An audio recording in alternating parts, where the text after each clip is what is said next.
All right, thank you. Just first of all, I just want to welcome everyone. This is a little different deal that we thought would help to I guess introduce the Bucks to everyone, and we're fortunate to have some a lot of talent or a lot of talent and knowledge on the phone on the lines tonight. We got Sky Shivers, J.D. Gibson, Kendall Barnes, Andy Roller, and myself, James Sanders. Uh, appreciate appreciate those guys for coming on, and pretty much just want to give everybody a quick run through of the bucks and the embryos that we're selling this weekend, and kind of a how-to guide on how to use it, what these experts think are the best does to use it on, etc. So we'll give you a quick overview of the lots. Just a little housekeeping. The all embryos are stored at Bull Nanza, Stillwater, Oklahoma, and a lot of the all of the semen is stored either at Bull Nanza in Stillwater or at B&D in Arkansas. Some of the semen will be stored in both places. As we go through each individual lot, I will try to let everyone know where it's stored, if it's at one or the other or both. And I've had a lot of people call or email and ask how many straws belong to this buck or that buck, for the simple reason that whoever wins the whoever wins the bid for the two straws in the auction has first right of refusal to buy the remainder of all of that buck in our inventory. And that inventory may be at Bull Nanza, it may be at B&D, and it may be split some of both. Um, all of the semen, the remaining semen, obviously will be offered to the buyer. It will be offered in a discount group. So if there are only two straws total, then I'll note that this lot only has the two straws, and when they're gone, that's all. If there are 1 to 10 straws available after the auction, I'll note that, and that buck will have, you'll get a 5% discount off of whatever the auction price was for the remaining straws. If there are 11 to 25 straws, same thing, you'll get a 10% discount for the remainder. If there are 26 to 50 straws, you will get a 20% discount for the remainder. If there are 51 to 100 straws, you get a 30% discount. And if there are 101 or more straws, you will get a 40% discount. I think that covers all of the housekeeping. Well, So what, if we what want to, time does this bidding start, James? what time will it start? Yes.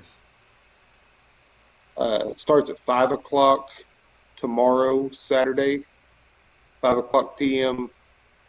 Central Time. Extended bidding is when? Um, Extended bidding will start at 5 o'clock on Monday, Central Standard Time.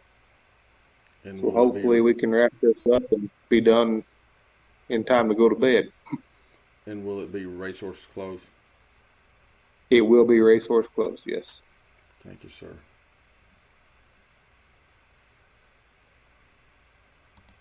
If I can open this. All right. So if y'all are good, we'll just go ahead and start with, I would say lot one, but I had an error and had to remove lot one. So we'll start with lot two, which is ELH Blues Sun. Blues Sun. These embryo or these store or these frozen semen straws are stored.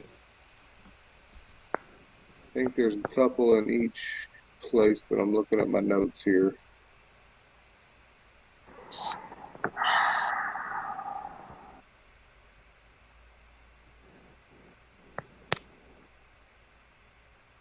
They are they fall into the 5% discount group, so there's between 1 and 10 left after the auction.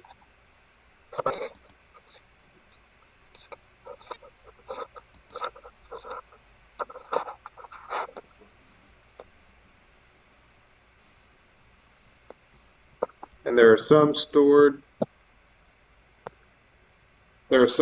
at B&D and some stored at Bonanza. So a little bit of everything, a little bit of both there.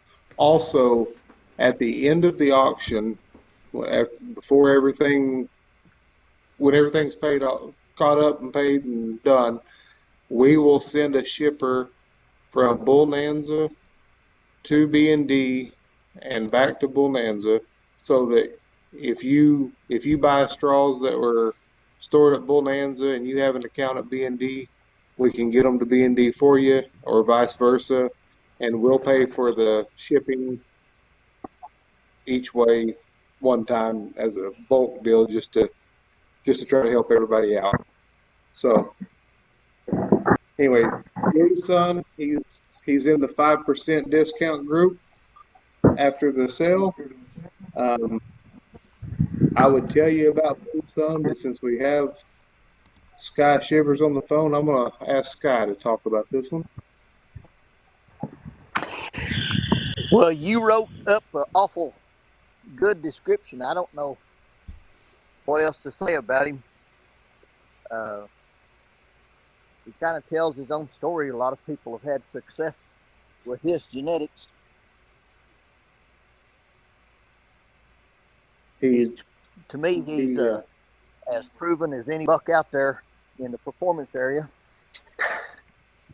Anecdotally, you get a lot of reports, or I get lots of reports about the maternal side of it.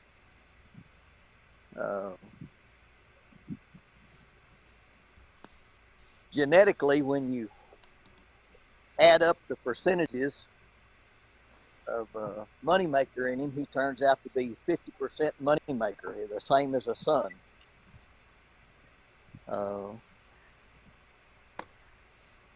He's blessed to have 7 trees sandalwood, which in my own personal opinion is, and this is just my opinion now, but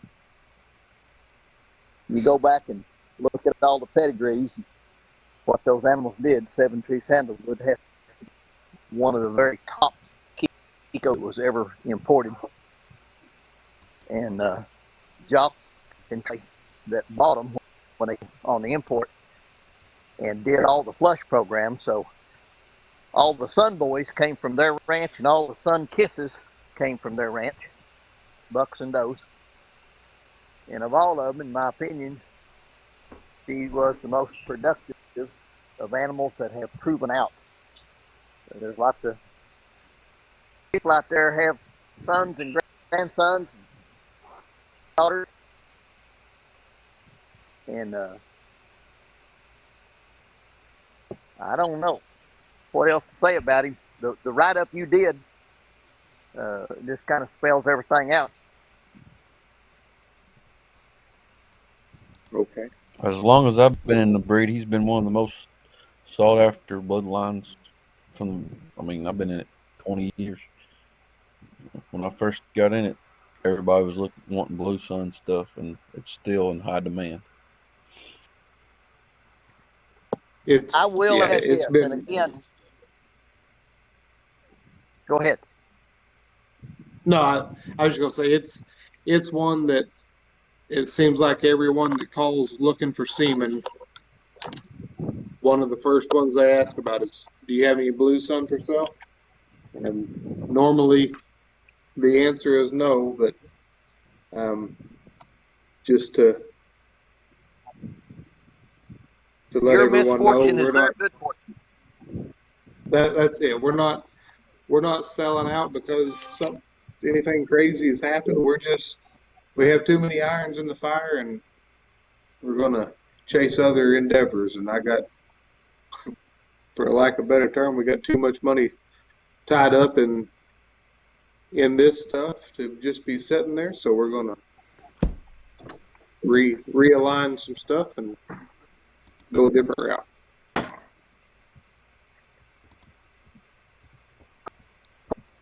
Because we even used him and had a lot of success with him. But I will say,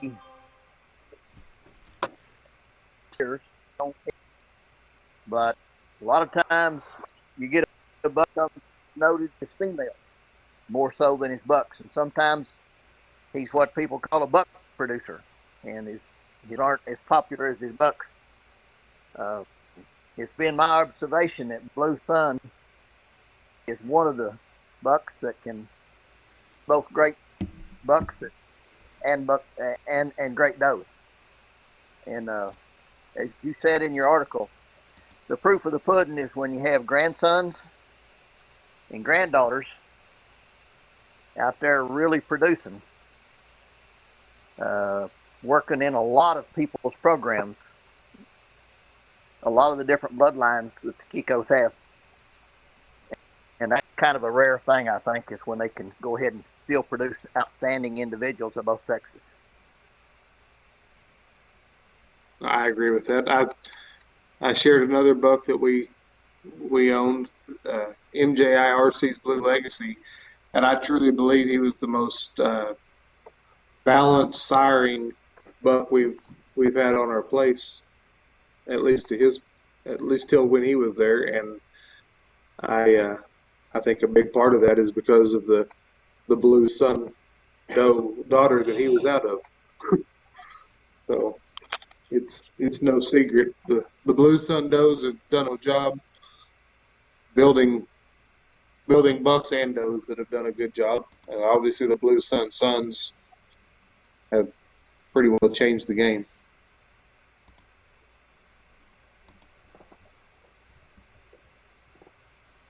Andy, you have anything on Blue? No, I have a Blue Sun daughter here and have owned a grandson of Blue Sun, and they've both performed well. All right. Guess we'll go on to the next one. CBK Keepers 116. CBK Keepers 116. So what I have to add on this is there are 2 straws of this buck in inventory. So when the auction's over, there won't be any more available from us. I think I'm on the wrong line. Keepers 116 falls into the 5% group. There are more than 2. So after the sale, if somebody wants to buy the rest of them, they'll be the 5% group. So that means there's 10 or less of them. So help yourself out. Since we have Kendall on the phone and Kendall raised this buck, I think it'd be best to let Kendall talk about it.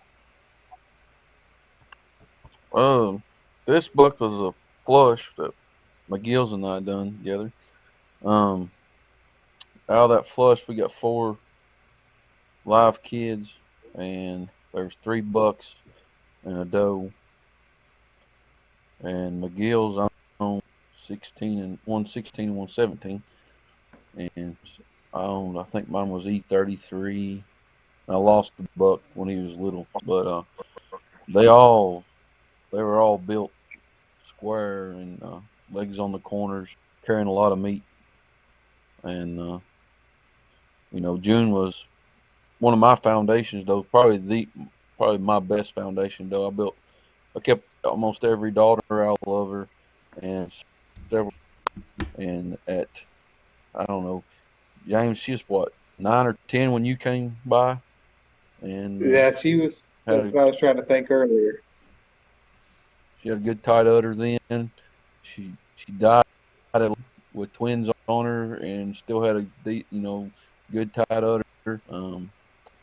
I've never owned a whole lot of keeper genetics, but I know he was built really well and good bucksher. So I think those 2 just made an extra cross. 16 and 17, 116, 117, they died young too. One was at Joe Benson's and the other one's at the McGill's. So I don't. I mean that they were probably 3 or 4 years old, but I don't know what happened. It was just kind of one of those freak things that happened on both ends. I think Right.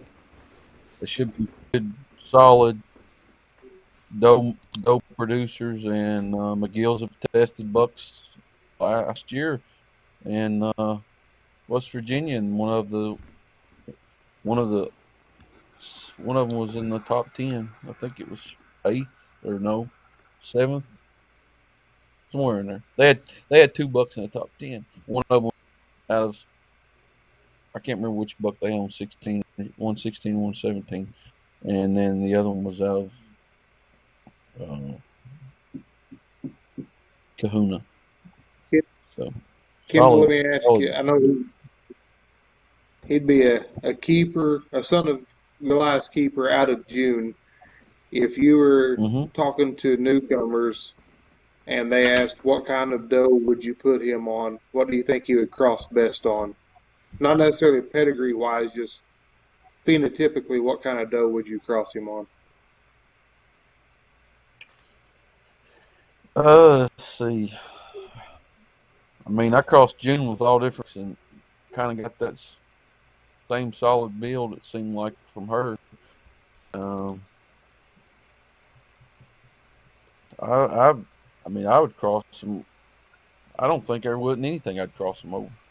I'd try them over everything because That's if they can throw that that's build my and opinion that too. meat, right? I mean, if you want that build and meat, oh, there's not.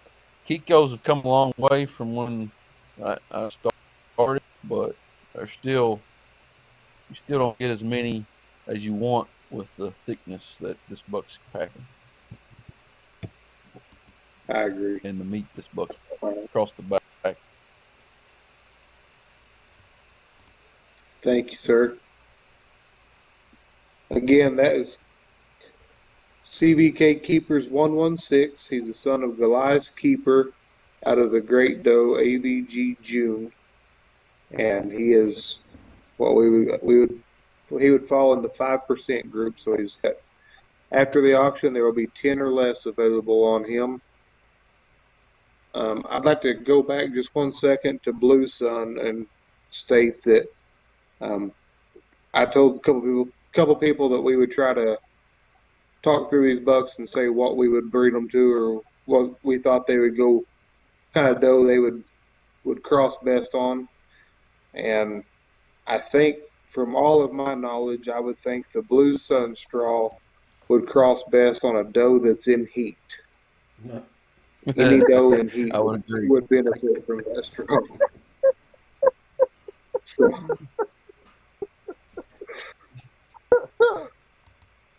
Sky, do you have anything else on that? I pretty much said it all right there.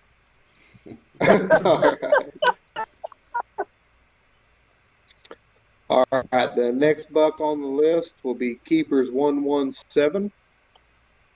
He just as Kendall just talked about that flush with Goliath's Keeper over June.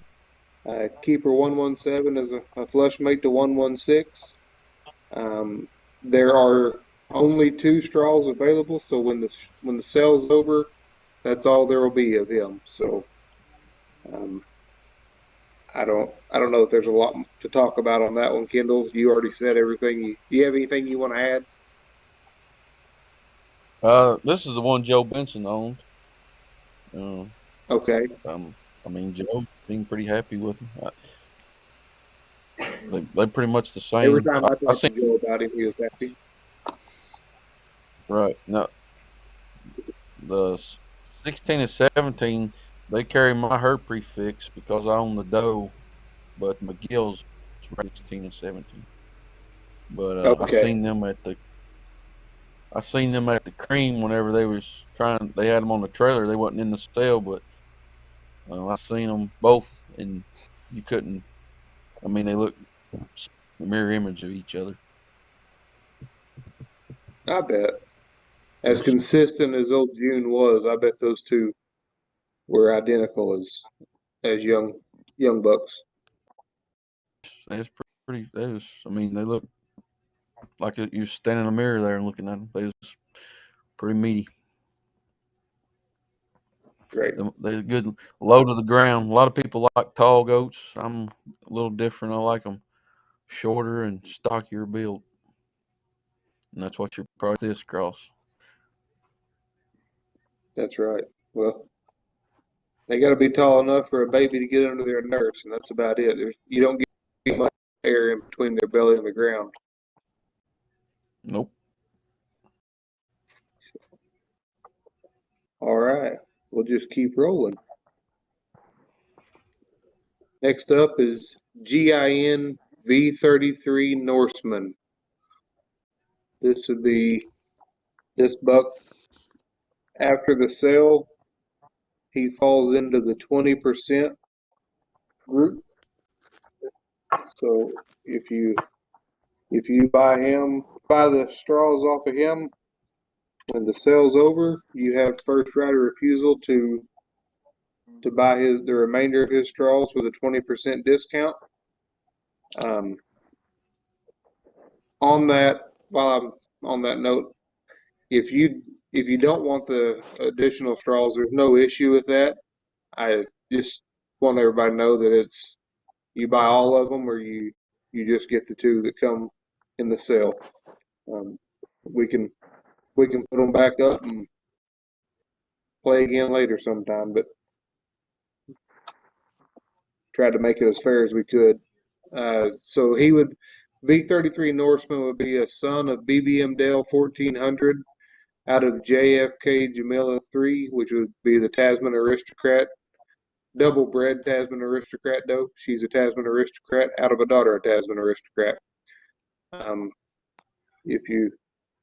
If you followed the Kikos much, you know the Tasman Aristocrats are obviously great mothers, but they bring a lot of frame and muscle, and of course the Dell 1400 was known as the doe maker. This is we've had a handful of babies from this frozen semen. The semen's good quality. The babies grow good, and the does are good mamas. So I'll let Sky talk about him a little bit. He had him. Craig Adams called me and said he was coming down to a place that I'd used up at Tulsa to do some flushes at, and wanted to know if there was any way we could do some swapping out, and he could use Dale. And we made us a deal, and I agreed to it, and I hauled Dale up to Bigsby, Oklahoma, and we bred the 2 or 3 does that I think there was 2 that Craig wanted to breed. He owned a buck called that would not stay home. He kept running away, and he brought him down, was going to breed him to some of the other flush does, and I really liked that buck, so we made a swap, and I brought that buck home with me that day. Craig called me a couple months later and said sell all of his recept does that were the result of Jamela and Dale breeding, and asked me if I'd help him find some. Friend of mine over about 14 miles away from me had expressed an interest in buying some, and I called Donnie and said, man, I know where there's a buy. And he wound up buying all of the recept does, kitted them out, and of course that close I was interested and kept watching when they were born and when they were weaned. And about the time that Donnie was ready to start selling, I said, well, let's do some trading. And I swapped him some more does, and I went over and picked out 2 buck kids. And there was 4, 10, and there wasn't a lot of difference in any of them, but I picked 2, and we're going to talk about them later. But this buck was this little Jamela doe really a good doe. You can look at her pedigree and see that she's deep in the right kind of goats. Um,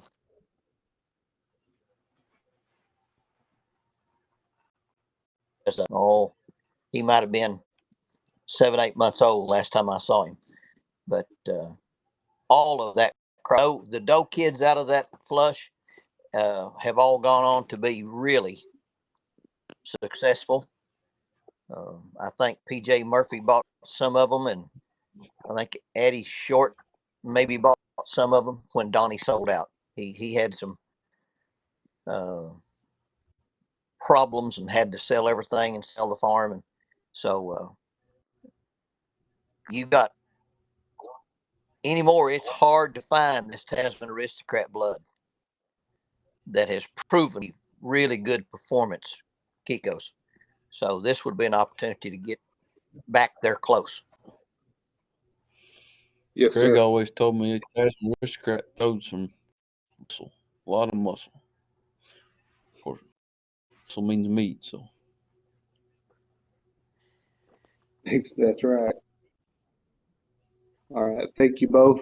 That's GIN V33 Norseman. Again, he's in the 20% group after the sale. Next up is James, I'm sorry. I'm yes, having trouble seeing really which ones that we're looking at. That was Norseman that we were looking at then?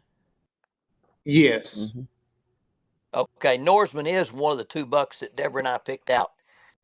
One of them Norseman and one of them Viking. And I did see them I kept them several months, and I can say this, that they developed into bucks that really showed Dale's front end, but had uh, a bigger frame on them and more muscling in the back end than Dale did.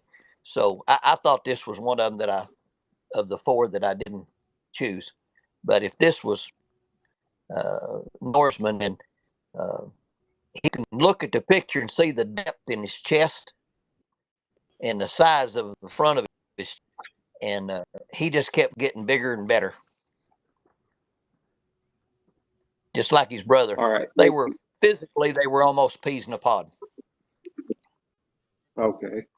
And his straws are stored at both B&D and Bonanza, for those that are wondering. So I think I forgot that on Keepers 116 has straws at both B&D and Bonanza, and Keepers 117 is at B&D. So just to get us back on track there. And that is listed on the listing online as well. So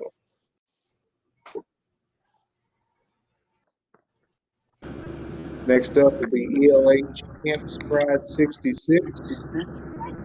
This is another Skyspeeder specialty.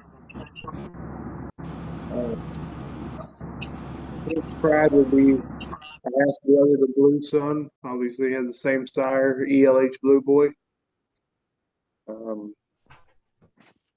There's been a little of this semen used. I know PJ's used some, and a handful of breeders in the last few years, but been a really it's a really rare semen. It's not a lot of it out in the world, period. On that note, he falls into the 10% group, and he is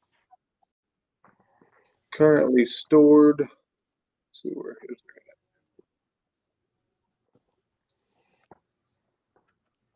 he'll be stored at both places, at B&D and Bonanza. So whichever you prefer, we can make that work. Sky, what do you know about 66? Buck that I traded from Craig Adams when we did the flush together. If I didn't have Blue Sun at that time, and had really kind of fallen in love with him, this would have been my next buck that I would have kept. He was probably the only buck that I personally, again, just what I've seen. The only buck I've seen bigger than him was Lightning. Sun Boy, what, 139? Sun Yeah. Boy Waco 139, I think is his number. Mhm. This was a very big frame buck, long, and had so much meat in him. And at the same time, he was very smooth put together. And I've regretted so many times that I didn't use him as much as if I hadn't had Blue, I would have used this buck just like I used Blue. I really, really liked him.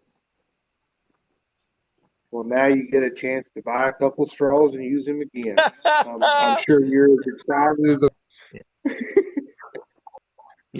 Yeah. If I'd had more money, I would have used him when I gathered the semen off of him. I would have sure used him in a flush. But sometimes getting the semen is, and if I'm not mistaken, that was the only time semen was ever drawn on him was when Deborah and I pulled him at the one or two times that we pulled semen on him. Was he collected at REI in Stillwater? Yes, he was. Yes. Okay. All right. Kendall or Andy, And when he do you come have out, anything on?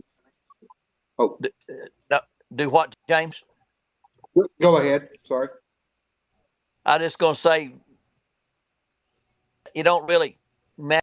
I tell you the look on some of them guys' faces when he come out of the back of that trailer into that little corral, he kind of cleared them out before they figured out he was a very gentle buck. He had a monster set of horns on him and was so big. We owned a half brother to him, out of the same dam, Southwest Sally, and they're similar built. I don't think he was as big as 66, but they had the similar build to him, and he produced a third place buck in the Western Maryland buck test. Oh, I can't remember. I think it was 2008. So the mother's side What was his name? is his name. The buck's name was KMG Dozer. So the damn I've side heard of that this name. buck's is pretty strong. Yeah, he got my ninja worm And let me on me, point and out that screwed all that up. that his mother's prefix is Southwest. That means Culliford himself. He raised that doe, and if you go back and study, I think Mr. Culliford had 3 different farms and had 3 different prefixes, with Gotex being one of them and Southwest being one of them, and I forget what the third one was. If Mr. Culliford was Tasman. keeping them, Tasman, yeah. Am I correct, Kendall? The 3? Southwest Gotex, I think, was actually, yeah, that was It was Culliford because he created the yeah, registry. There wasn't any such thing as a registered Kiko before Culliford got them. right. So if Mr. Culliford is keeping this set of genetics and using it, and he had his pick out of all of them to keep and use, then that ought to say something about this Southwest Sally. That's a good point.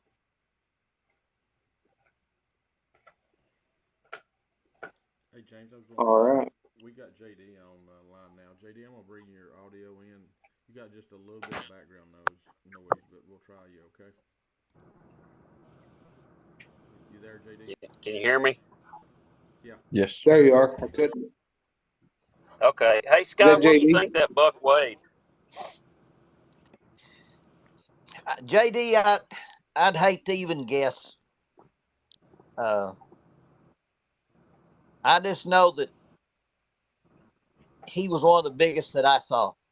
One of the 2 or 3 biggest that I saw. Very, very long buck. It's what you saw about him and Blue both. Blue was about 4 inches longer than the average Kiko buck you'd see, which because that gave Mama more room for them babies to develop in there.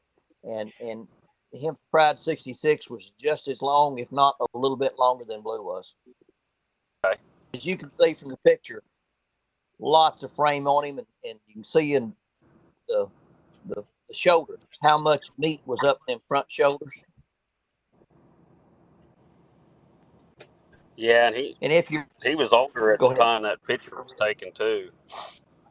yeah, He he looked wasn't like in his with his prime. horns.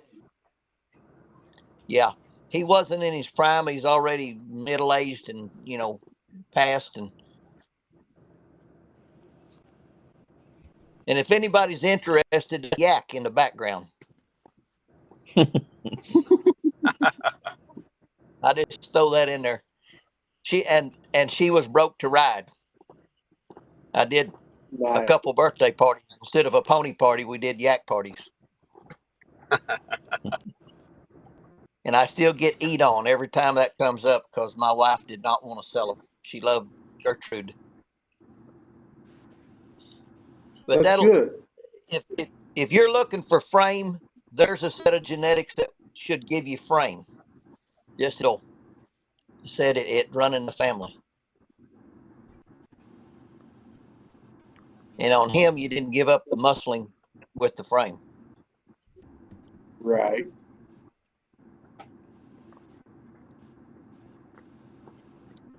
All right, we better get to moving, or we're going to be here till midnight. There's a bunch left. Next up, number 7 is JFK Delilah's. My notes on JFK Delilah's is semen is stored at B&D in Arkansas. He is in the 30% group, and I've got that he's one of the heaviest gold mine bred bucks to ever be collected. I know he's had several bucks that have been successful at different buck tests across the country, and of course there's some great does in different herds across the country. He's a buck that hasn't been used a ton, but everyone that I know that has anything out of him loves it. So help yourself right here. JD, you want to talk? I didn't even know you were Yeah, I here. got a couple of. Huh? I didn't even know you were on the call. Oh yeah. Well, I'm in and out. The service isn't the best where I'm at, but I pulled over. As far as um, that buck, I have 2 does out of that buck, and both does are probably 8 years old. I would say their udders are good.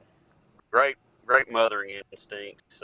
You look at that picture, the buck doesn't look the best, but I'll tell you, them does are some of the best does I've had. I bought them from Gene back at, I think it's the AKGA sale up there in, I was trying to think, up there by northeastern Oklahoma when y'all had it up there. Up at Miami. And, yep. And actually, one of my herd sires that I use right now is out of Ramblin' Blues, and one of them does. So I mean, they're good. There's no faults. Parasites are good on them.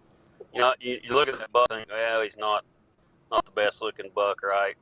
I mean, but them does are phenomenal.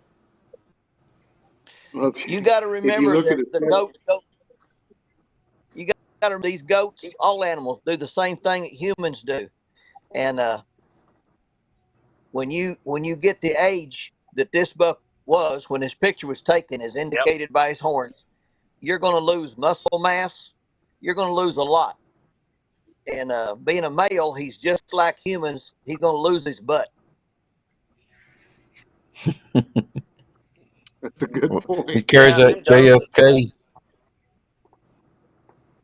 Carries that Go ahead. JFK herd prefix. They didn't baby they didn't baby them at all. So you usually get some I really don't tough know of genetics any from breeder that group. since we got into it this 2000. I don't know of any breeder that had goats that had to be as tough as this man's was. They were survivors.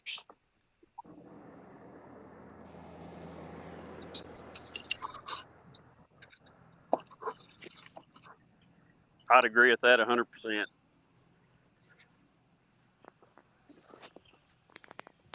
If you look at his pedigree, he is his sire is Noble, a son of Goldmine 4, and his mama, Delilah, another Southwest SWL Delilah, is a daughter of Goldmine 3, and Goldmine 3 and Goldmine 4 are full sibs. So grandpa's or uncle or however you want to call it.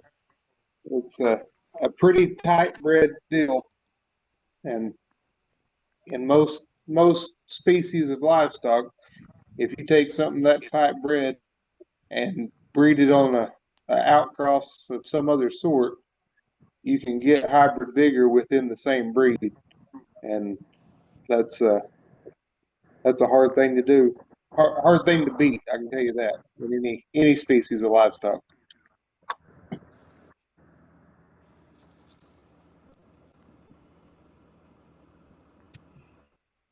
All right, next up is LRF W304 Super Sport. His his straws are stored at B&D. I had an error on my notes earlier, but these are the last two that we have in existence here. So after the sale, there won't be any available. Um, he is a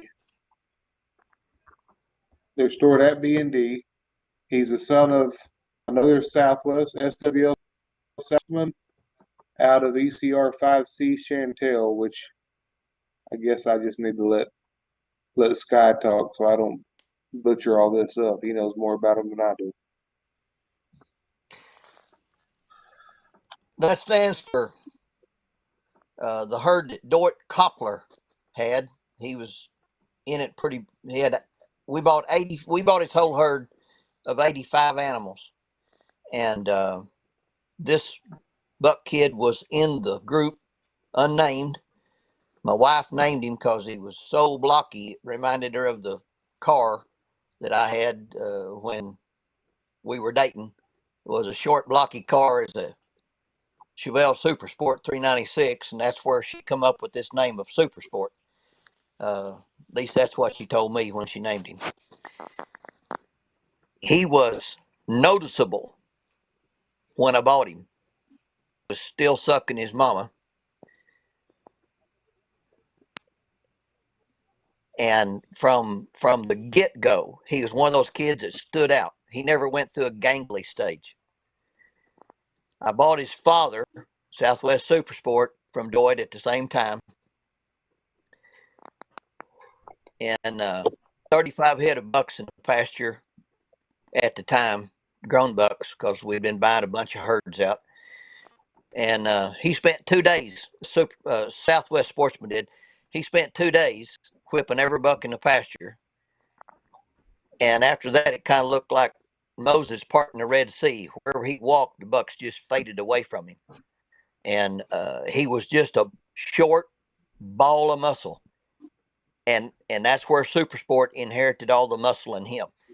Um, very, very tough-minded, survival, just easy fleshing. Uh, he was just a looker from the start. And when you walked into a herd of nursing kids, or after we weaned him, he's still one of them that grabbed your eyeballs.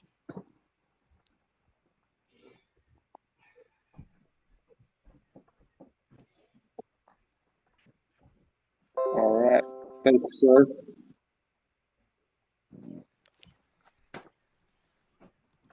Next up will be a buck that a few people have heard of probably from time to time.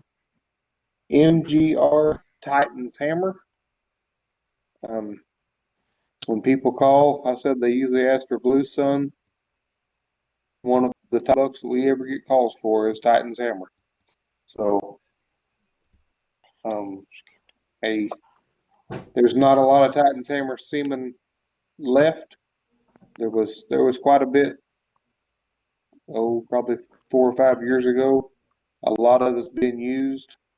Um, been a lot of good kids put on the ground. We've used some of it, and I can tell you the quality of the semen is phenomenal. We done IVF a few years ago. Oh, I mean, it was at your house, JD. I don't remember how long ago that was. Dr. Luke done the IVF work, and we used, I think, 8 or 10 does and used half a straw of semen on the whole deal. So quality's there, the genetics are there. They're stored at B&D, and after the sale is over, there will be less than 10 straws in there for sale. So they'll be in the 5% group, 5% off group. Um, who wants to talk this?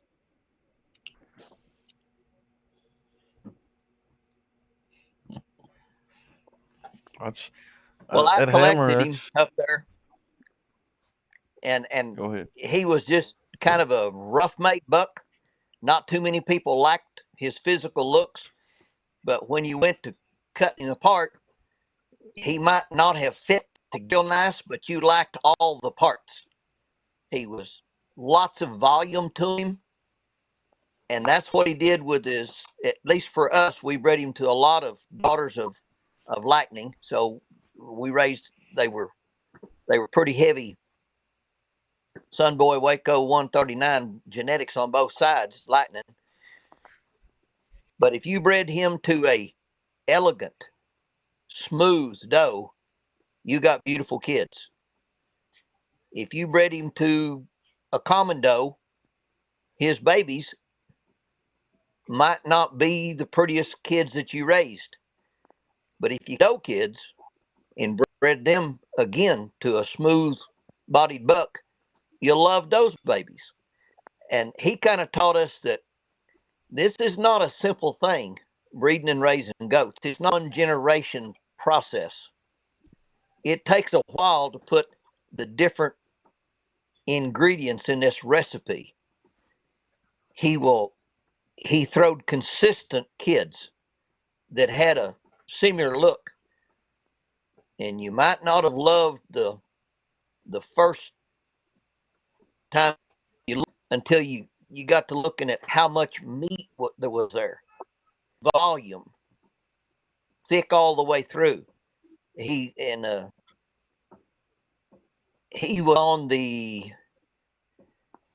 somebody help me, the test in, was it Virginia that they used to have? It was And Fort Valley. he set a record. Yeah, Fort Yep. Valley. Thank you. And he set a record there. Uh, at the time when we had him, and Kendall and I bought Rubel Canaster that had him, raised him. Between the two of us, we bought him out when he wanted to, and I was lucky enough to get Hammer that deal. Again, He's lucky enough that I was broke back then. I can only buy half the herd. hey, I went to the bank too, Kendall. You could have gone to the bank. But if you've got some fine bone goats that's good otherwise, if you just want to bulk your picos up, this is the bucket. It's a little performance line here. His sire Titan set that record in Fort Valley, and then Hammer came along and broke it. And then Right? I've put Hammer kids on buck test in West Virginia, and they were both in the top 10 on average daily gain.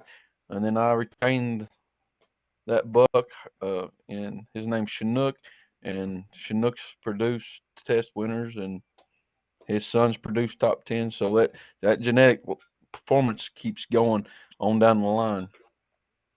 It's strong, isn't it? It's very strong. This is one of my. I mean, this is one of my favorite sires of all time. Same here. I'll agree Sky, with I you. call him Redwood. I got a Do couple what, of them. sir? Ah, I said, this is JD, and I got a couple of them, and I love them. They're they're hard to. they're pretty parasite resistant. Along with that, so you're getting two squirrels up the tree at the same time, and that's kind of hard to do sometimes too. But if somebody's looking that they want volume in that goat, this is my number one pick in the whole breed to buck up the bone and the chest and the depth of the rib cage and the muscle and all the way through. He'll be an answer to help you with your herd on that. He is a meat goat. Was a meat goat. All right. Next up, TNT Raising Cane. TNT Raising Cane. We have straws stored at both B&D and Bonanza. He falls into the 30% discount group, so there's between 1 and 100 straws in inventory. So he'd be a son of the great lover boy out of a JTV Stallone daughter. Another Aurora aristocrat, Sinatra and Sting back in the background. So I know I think there was Apache Lover, or there's several Raising Cane sons that different breeders across the country had that just were phenomenal. I figure Raising Cane had to be an exceptional buck, or Troy would have never registered him and put his prefix on him. So there's a good chance to get some of those great TNT genetics. James, the night that Deborah and I bought Raising Cane from Troy, he told me that up to that point it was the best buck he'd ever raised.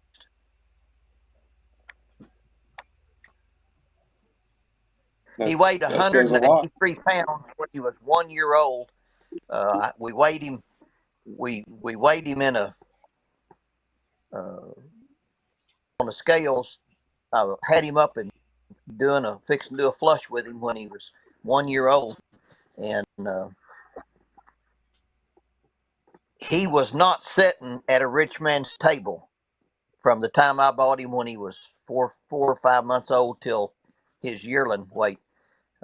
My old place has got surface rock coming out on top of the ground, and it's rock and bad. All he was getting was unfertilized prairie hay and a little bit of 12% grain along the way, and he still weighed 183 pounds when he was a year old. In fact, just of course that was just in the winter and the spring. He run on just grass when we did the flush. But you can see in the picture he's a big volume buck. I agree.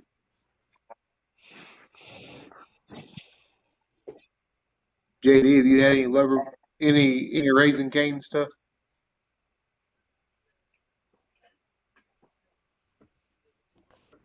Can you hear me? There you are. Yep. No, I've never used it, so I can't say either way. I never have either.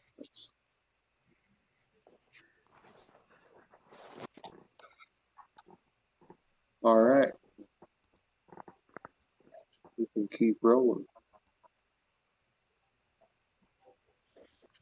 Hey. Next up will be Sky W024 Wapanucka. You'll hear that said 47 different ways, depending on what part of the country the person is that's saying it. But having been through the big town of Wapanaka, Oklahoma, I know what he named him after. So I feel like I said it right there. You did, but that's not my fault. My wife named up most of these, and we lived in Wapanaka, way out there on the ranch, and kind of surprised me when she named him that too. That's all right. His straws are stored in both places at B&D and Bonanza, and he after the sale he'll be in the 5% discount group. So there's 10 or less straws available after the sale. He is a blue son of Blue Sun, be a full brother to Warsaw.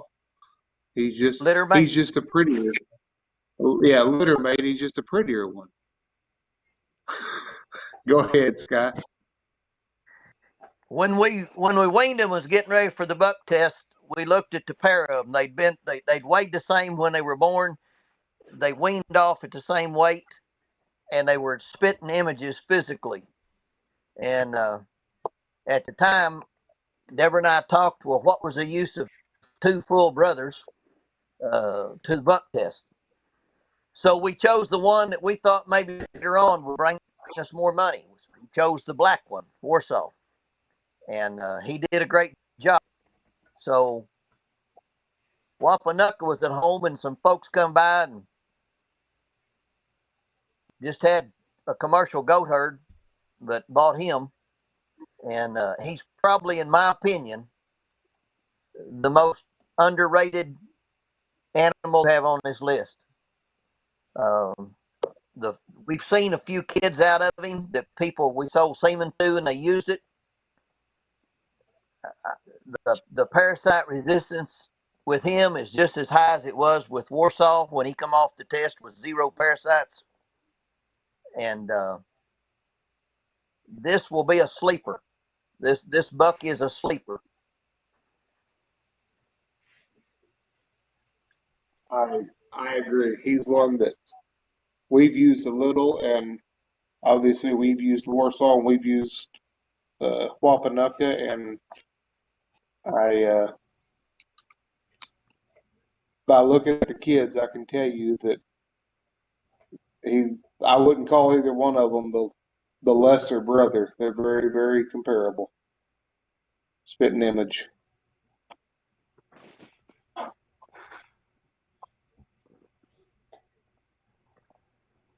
All right. Next up, we have Sky W154 Wyatt. And I've heard him called Wyatt, and I've heard him called Cadillac Jack, but on paper he's Wyatt. So obviously this will be a Sky Shivers raised buck. The semen would be stored at B&D.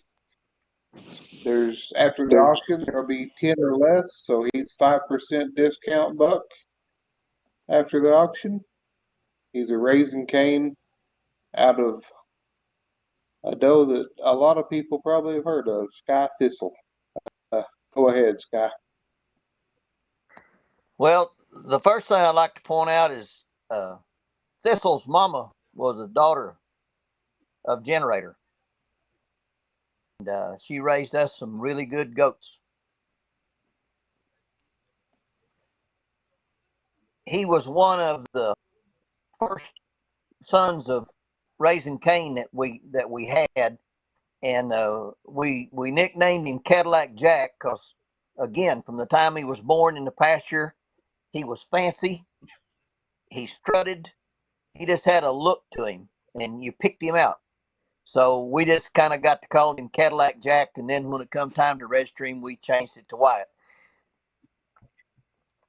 He never, I don't remember now, but I don't think he had any that we put him on a doe back then. If it did, it was only one or two.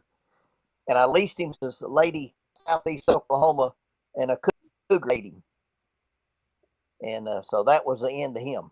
We had collected him, and if you look at that picture, you can see real definition in that muscle in the real rear end. It's not just a stringy cat rear end. There's definition there, and he would be a bigger framed animal, not giant, just on a bigger frame.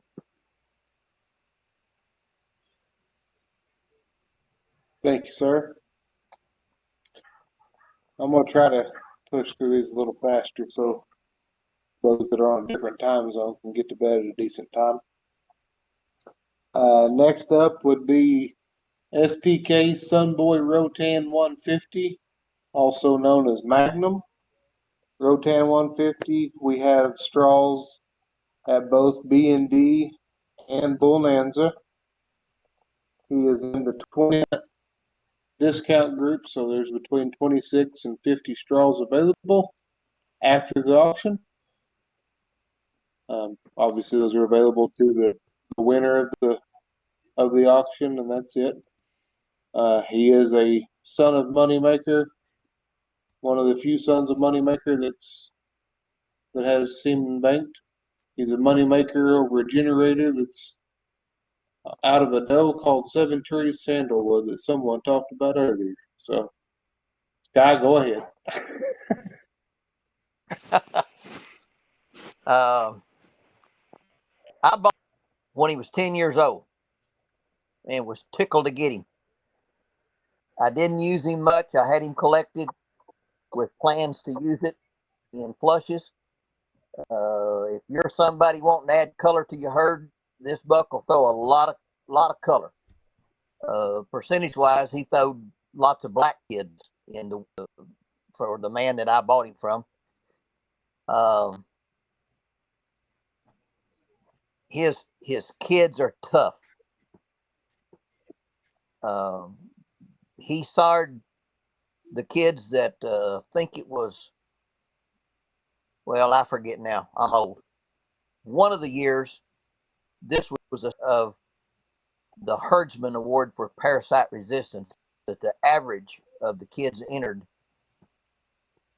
Richard Mayer entered, I don't know, 3 or 4 kids, and they had the highest average. So he won the Herdsman Award for Parasite Resistance. And my experience, I've bought a couple daughters of him, and the kids out of those does were high in parasite resistance. And he's my favorite cross, Moneymaker and Generator.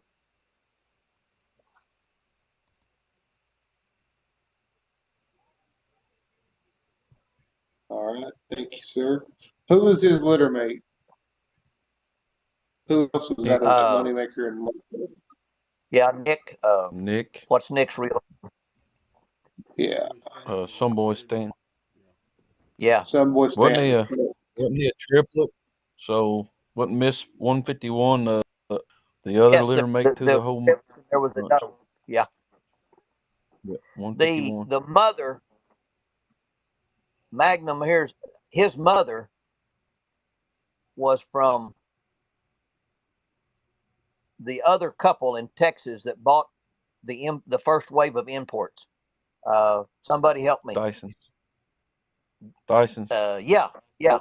What? And they and the valleys swapped animals back and forth and did some flushing together, and so his mother was one of the resulting kids from those flushes, which was the sun-kissed doe. Anything with a sun-kiss or any buck with a sun boy was produced from those flushes of the very first imports. You're getting back to the original imports and the ones that were given the most money for and theoretically then chosen to be the best of the imports that created these sun boys and sun kisses. You're getting back to the original genetics real quick. This is a chance to tie into what some would you call it, the goods. This is the what they thought was the best ones they had. Yeah, and they had help from Mr. Batten selecting these animals. They gave if what is the stories that I'm told, they got money for those uh, or 5 animals that they bought between the valleys and uh, the other one. The high priced animals we're selling in today's market is not even close to what they gave for them. And they set up Right. the flush program immediately. So And you're that jumping was, back the Dysons and the valleys. yes. They give they give more money than we're giving today at a time when that money was a whole lot then. So next up would be Tay V108. Uh, I wish we had a picture of him, but I've never seen a picture of Tay V108. Uh, I never took a picture of him, James. well, Troy Loman picked him out for me when Brinson and Joanne Taylor went out of business, and told me that he was going down to pick out a Terminator red buck, and I said, "Well, get me one too." So this was Troy's second pick out of all that. I think there might have been. I can't remember, but there was a large group of young bucks, and Troy brought him back to me. okay. What color of buck was he? He was white. Okay. So he's Troy brought a back the buck. Terminator. Go ahead. No, go ahead. Terminator Double X out of a gold mine one that's out of a Gotex Confederate. Another one that's going back a ways. These straws are stored at both B&D and Bonanza. Um, there's haven't been a lot of KV 108 straws sold anywhere. We were fortunate enough to buy inventory from a tank from Miss Guffey and ended up with quite a few of these. So if somebody wanted to have the majority of a buck as far as what's been sold, there hadn't been much sold. It's a great opportunity I here. don't I think think there was very much of it to start with. I only collected him, to the best of my memory, I only collected him one time.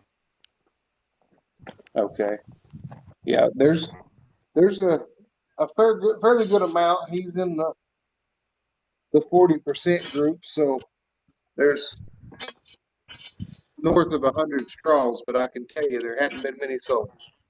So that's why there's still that many in the inventory. Um, I know the White Elmore used KV 108 over a handful of does, and I think Kendall was it 2 years in a row he won the fecal contest at the Oklahoma Buck. Won it or was reserve? I think reserve one year and champion the other year. I think is what it was in Oklahoma. Okay, and I believe those were both KV 108 bucks. Um, they've the handful of daughters that I've seen are phenomenal females. Obviously, the few bucks that have been tested have been great. Um, just a kind of a rare item that not a lot of people have used, and I think you're going to the upswing on TV 108 really good. I think the right folks are going to start using him, and it's going to be good.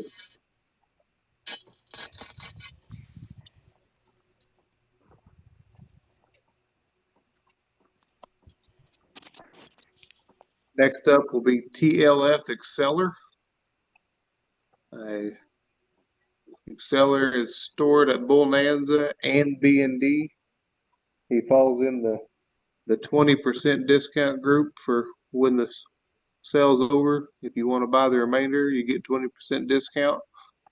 He is a son boy Stanton, which would be, he's a son of Nick out of a daughter of gold mine.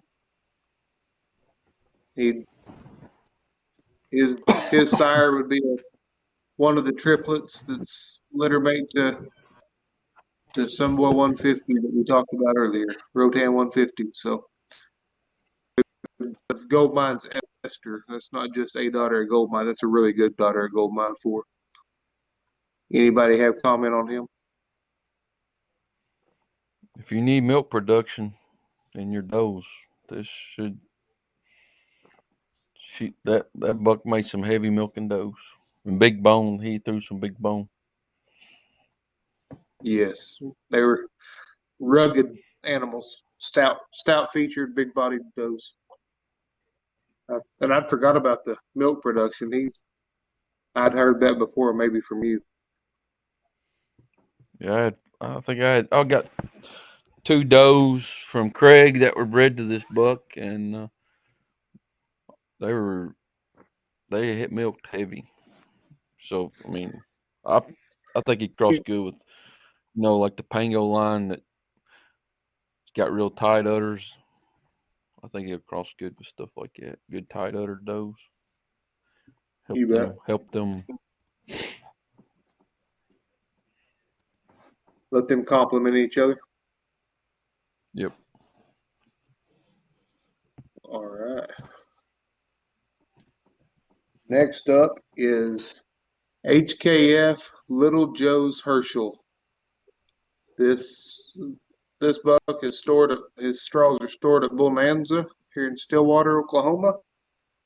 He does fall into the 30% discount range after the sale.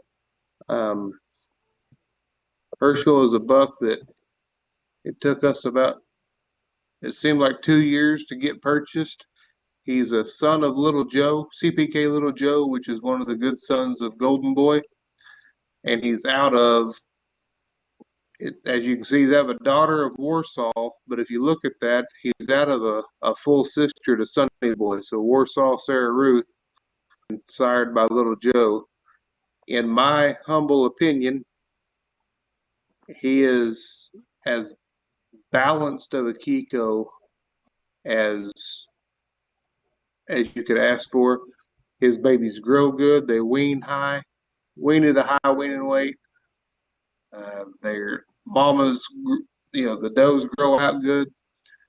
The bucks are obviously super stout, super parasite resistant. He's just that perfect mix of the thickness and frame bone size that you get from the Golden Boy and the Gold Mine Heritage, crossed over the parasite resistance and mothering ability that you get from the Warsaw. Or the Sunny Boy sister. He has 2 shots of Gold Mine Heritage in there. These kids grow. They're deep, they're long, they're thick. He's a true meat goat that covers all the bases.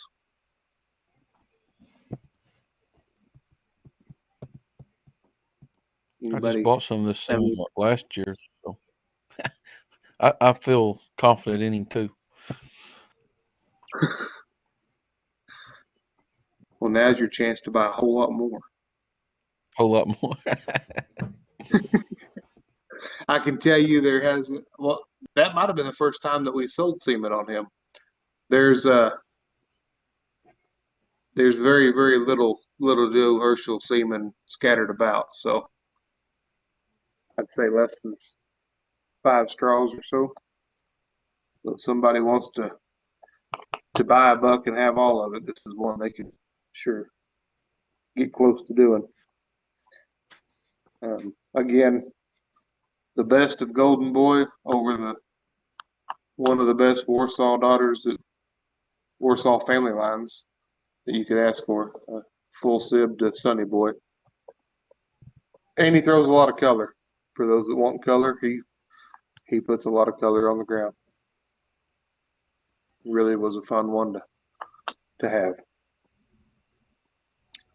All right, moving on. We'll have CLP Raging Rivers Generator 243. Well, obviously, this buck would have originated at Chris Patrick's place. He is his semen is stored at Bonanza, and there is only, I'm almost certain there's only 2 straws of this one. Yes, just 2 straws. So when the auction's over, if you didn't get it, you won't get it. He's a generator over Sports Cat daughter.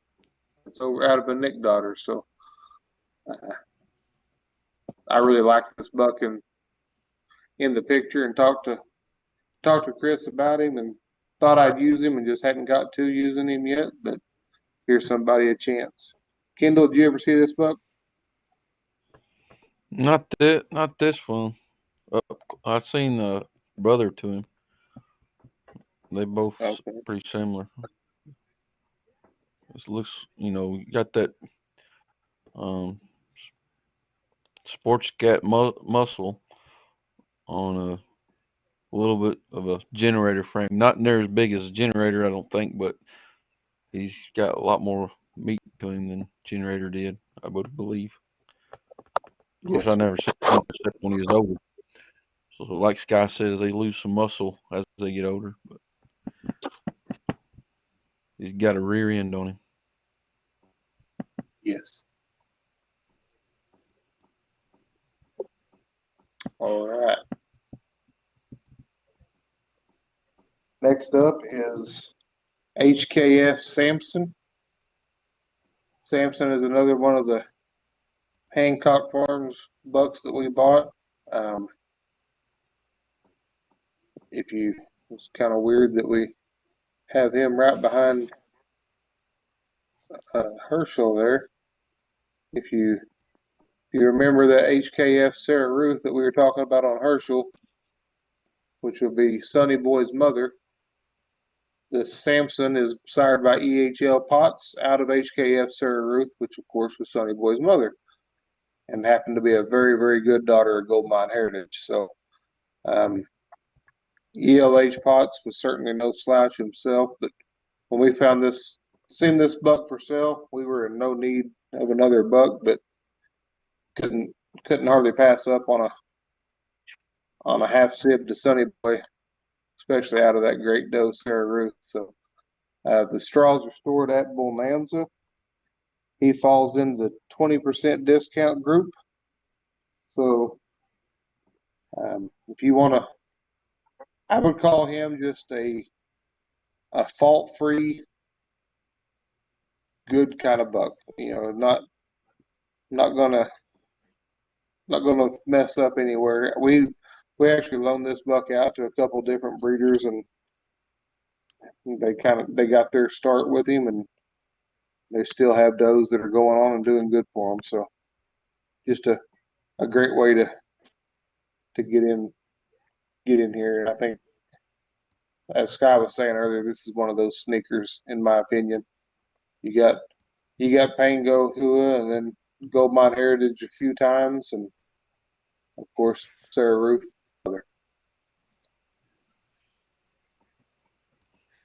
Next up is one of my favorite bucks to look out in the pasture and see. SAN Day Money. Day Money was a buck that we raised. He was a flush kid that we raised, uh, sired by Sonny Boy, and out of gal Sabrina. Sabrina would have been a Blues Copyright daughter out of a double bred moneymaker deal on the bottom side that just, she was fault free, a big bodied, heavy muscle doe that just every year she she hit hard for us. Um, Day Money would be a litter mate or a flush mate to SAN Cadillac or Black Cadillac that Alamis Kiko's bought and have done a phenomenal job with. I guess they sold him last year. Um, Day Money would have been the I guess still holds the record there at the Eastern Oklahoma Buck Test for the average daily ADG. Third for his 28 days, he gained 25 pounds. I've got all that printed off at the house because it was still surprised me, but he he was one that could gain a lot of weight and was very parasite resistant, and his sons and daughters done the same thing, still do the same thing. Um, he's produced a buck that we're using right now, SAN Short Round, who I think is the most balanced, the best buck we've had yet, and I I attribute a lot of it to obviously to his today money.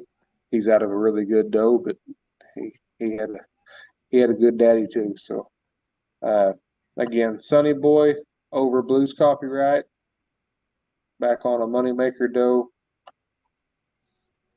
Really parasite resistant, lots and lots of grow, big frame. Anybody else other than the crazy horn? Anybody else have anything?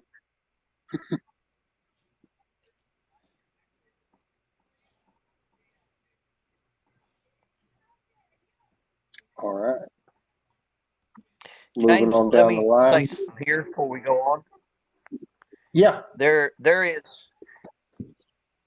I think that anybody that's been in this very long and been successful would agree with in saying that when you look in these pedigrees and performance animals and producers of performance animals is stacked in it both top and bottom for multiple generations. If you're looking for a way to reach success the quickest, it's by buying a goat whose pedigree is multi-generational. There is good goats in every bloodline of the Kikos, but what anyone will tell you that knows genetics is stacking that stuff will increase the consistency of your kids. And that's what you're seeing in some of these pedigrees, these good bucks that you're seeing, is that you can spend years out there spending a lot of money trying to build the genetics in some of your goats that these goats already have. That other people have already spent the money and the time putting them together. Yes, sir. Yeah, that's, you start talking, I'm looking at this pedigree. You got Sunny Boy, Warsaw, Blue Sun, Gold Mine Heritage, Blues Copyright, Blue Sun, Moneymaker, Tasman Aristocrat. That is a stacked pedigree. Sun Boy Waco, who is probably, if you took all the test bucks that have ever been tested and made a scoring system, Sun Boy Waco 139 has more descendants that have won tests than any other buck. I would agree. Old Lightning did the job, and his genetics continue for many generations to have an influence on the goats. And this is just stacked knee deep now. And you know, we made that cross hoping for one that would be a standout, and he goes to the test and was a standout. So it's not just on paper; it's real life as well. Well, there's no replacing having proven performance and then visually picking out a buck. And the only value, this is just one old man's opinion, but a pedigree is simply a roadmap. It don't guarantee you anything, but by following the map, you can have a better chance of getting where you want to go than just start your car and go out there and have no idea where you're going. That's the value of I a agree. pedigree. It don't put a pound on them. It isn't worth a single dollar, except just like if you're going to travel cross country, none of us just head east or west or north or south and say, well, someday I'll run across it. I'll get to where I'm going someday. We all use a map, and that's what these pedigrees should be used for. And you can see where other people have gone, what's worked for them, because a lot of this, you put a grand champion to a grand champion, and there's no guarantee you're going to get a grand champion. It takes That's right. a nick, just like this June doe that Kendall's talking about. She was valuable because, as Kendall indicated, she nicked on nearly anything you put her with. And that's not true with all goats. Some of them, there's certain bloodlines, certain pedigrees that they nick with, and other ones, you can't get to the sale barn fast enough. If That's right. you have good goats and lucky enough to find a nick that works, a genetic complement to each other, you really have something pretty special. That's right. Thank you, Scott. Next up is SAN Man Among Boys. Man Among Boys, the semen is stored at Bull Nanza. After the auction, he'll be, if the buyer wants to buy the rest, he'll be in the 30% group, 30% discount group. He is a son of MJI RC's Blue Legacy out of the Great Doe HKF Nelly 1. Quick story on pedigree. When we bought Sonny Boy, I tried to buy Outlaw's mother. Long story short, but she had already passed. Didn't get that done, so I called Mr. Hancock and I bought that doe's mother. And we flushed her back to imprint to recreate Outlaw's mother. And while I had Nellie there, I think she was 14 when we flushed her to Legacy. And that flush is probably the best that was the best flush we've had yet. They were phenomenal. This buck went to the Oklahoma buck test. The biggest issue with this buck was he weaned at 75 or 78 pounds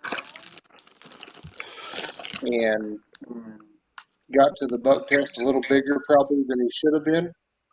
He left the buck test at, I think, 98 pounds, which would have been the second largest buck there. I think JD had a buck that weighed 99 or 100 pounds. This Man Among Boys, not only did he grow the way he grew, but he was also their reserve champion fecal egg count, leaving the test with an average fecal of 25. So for those that are looking for a buck that can produce growth and also wants a buck that can be parasite resistant, this buck is he was all that and then some. He now resides over on the East Coast with David Peters, and David said last time I seen David, he said he's the nicest, best made buck he's ever seen, or ever had. And that's saying a lot coming from Dave. He's had some really, really good bucks. So, one I can't say enough good on. He's a Blue Legacy, which is Titans RC over Blue Sun, out of Nelly 1, which is the Goldmine Heritage daughter that was responsible for the bottom side of Outlaw and all those great bucks. So get in where you're comfortable here. Phenomenal buck.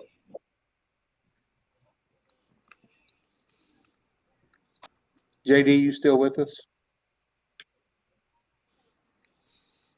I don't think so. All right.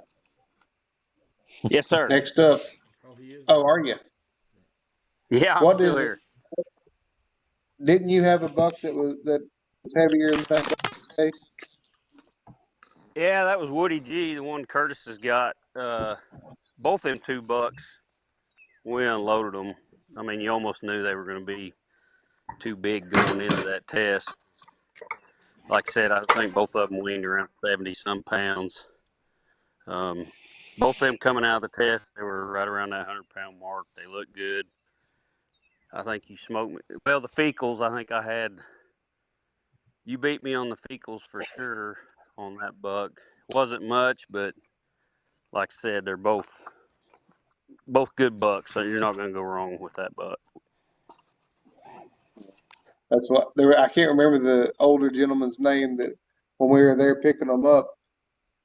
Obviously, he wasn't in the same pen with Woody, but there's a pen of 15 goats or 20 goats, and he said, "What's that big white one? He looks like a man among boys in that pen," and that's how he got his name.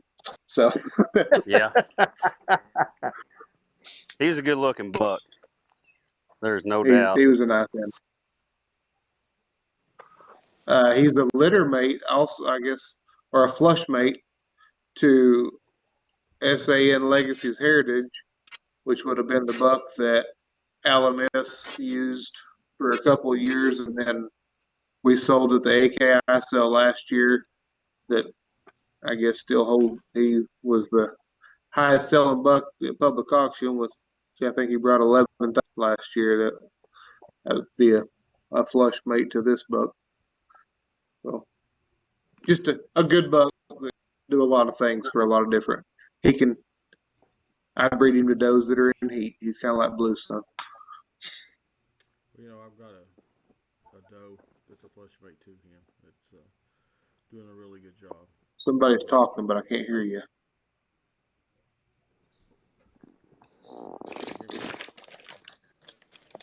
Are you back?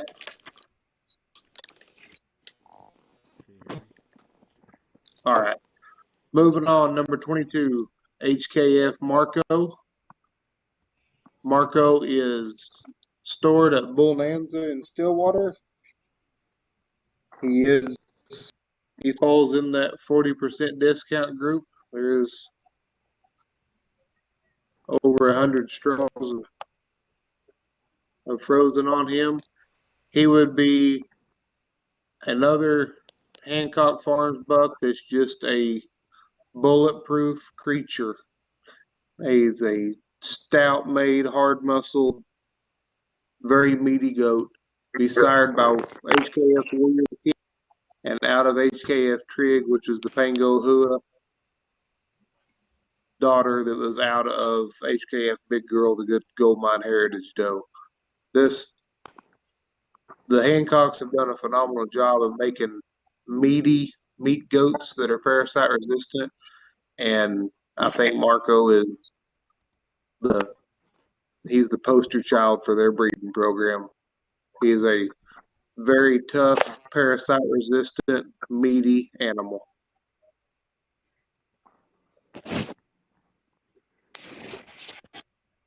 And he threw a lot of color for those that color. He did a good job there too.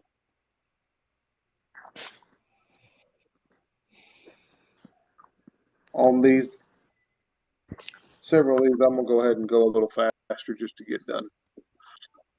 Next up, lot 23, LVL Sykes Cinnamon Toast. Cinnamon Toast is Bonanza in Stillwater. He is in the 30% discount group. Cinnamon Toast is a 50% by blood, 50% golden boy. He has done a phenomenal job for us at putting meat on the bone. That's if you want a buck that will add some length of body and put meat on the bone, Cinnamon Toast will do. He's not the tallest buck in the pen. He's lots and lots of length of body and lots of substance and just capacity for his daughters. His daughters are huge, have lots of body to them. I know Andy Rollerson, he sold a daughter of Cinnamon Toast last year at the AKI sale. Sean Anderson bought down there in Texas, and Sean sent a picture of her not long ago, and she looked like he said he's gonna have to change his gates out so she can fit through there. She's as wide as a tank. So, I think there's I know the Cinnamon Toast will be the sire of Scotch, the buck that JD's had so much success with. Just a really fault free line bred golden boy, has all the parts that a line bred golden boy buck ought to have.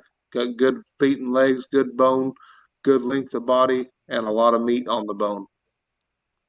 And all comes with good parasite resistance as well. So just a great opportunity for someone. There has been very, very few straws of this.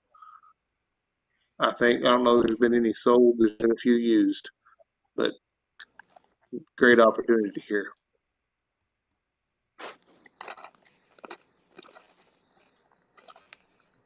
Next up, the GHK Cherokee Fiddler.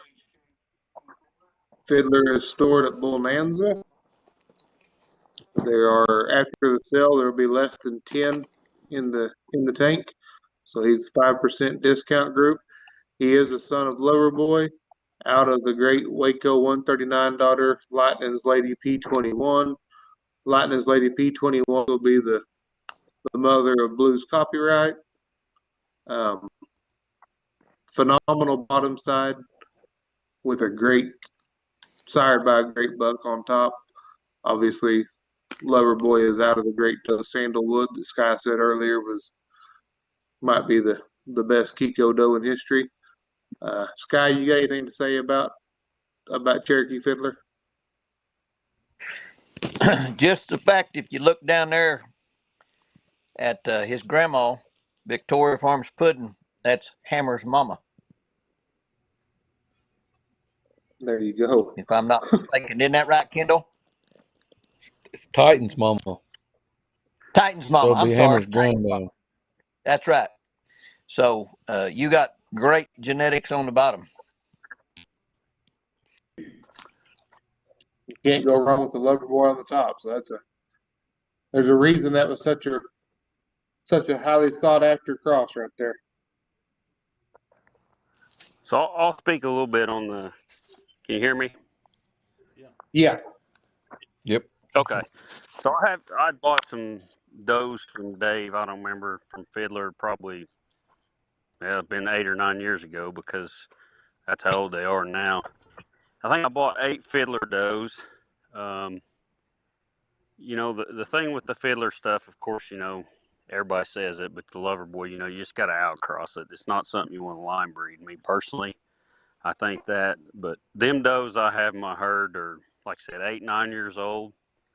The parasites are good. They all have excellent bags. I did have to call one for a bag, but, she was probably about 7 years old whenever her bag. But when they last 8 or 9 years on my farm, I promise you, they're good does. I mean, that just doesn't happen usually when you buy that many of one cross. That all of them but one, makes it that long. And I still use them today, and probably will end up flushing some of them this year.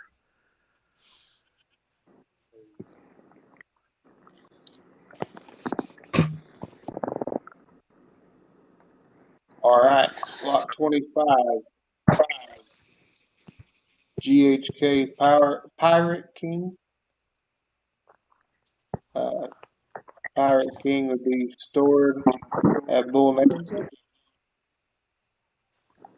There's only 2 straws, so the 2 that are in the cell is all there are.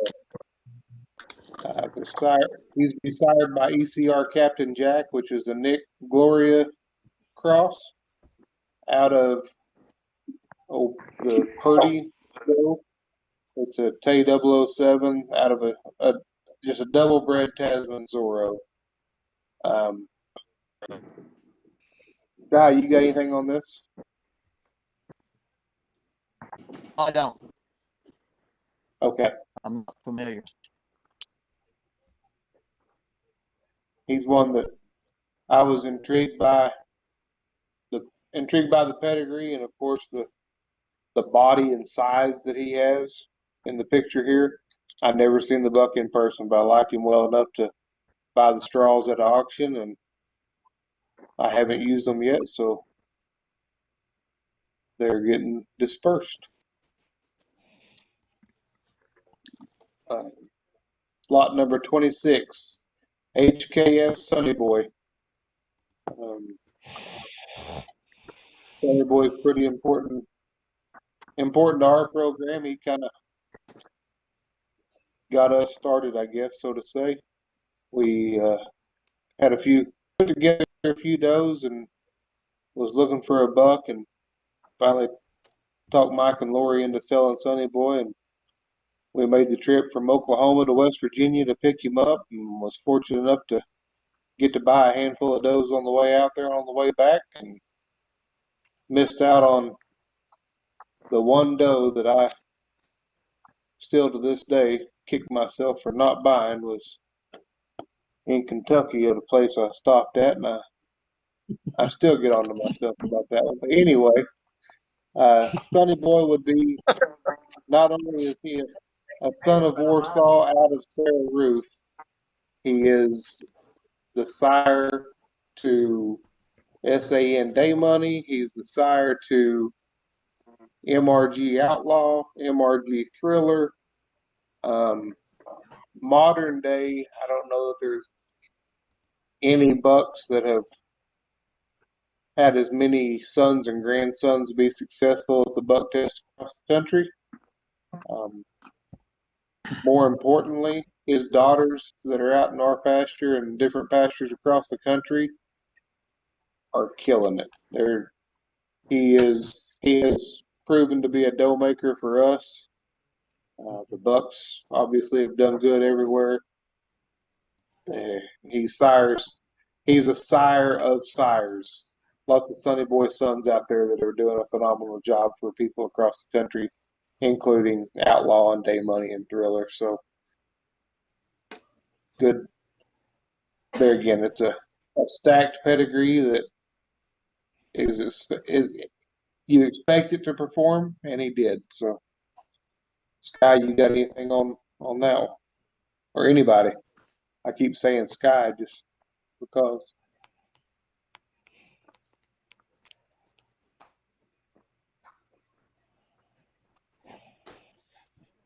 All right, we're going to keep rolling. Number 27, WMB Mingo. Oh, I didn't, on Sunny Boy, he is stored at Bonanza, and he's in the 30% discount group.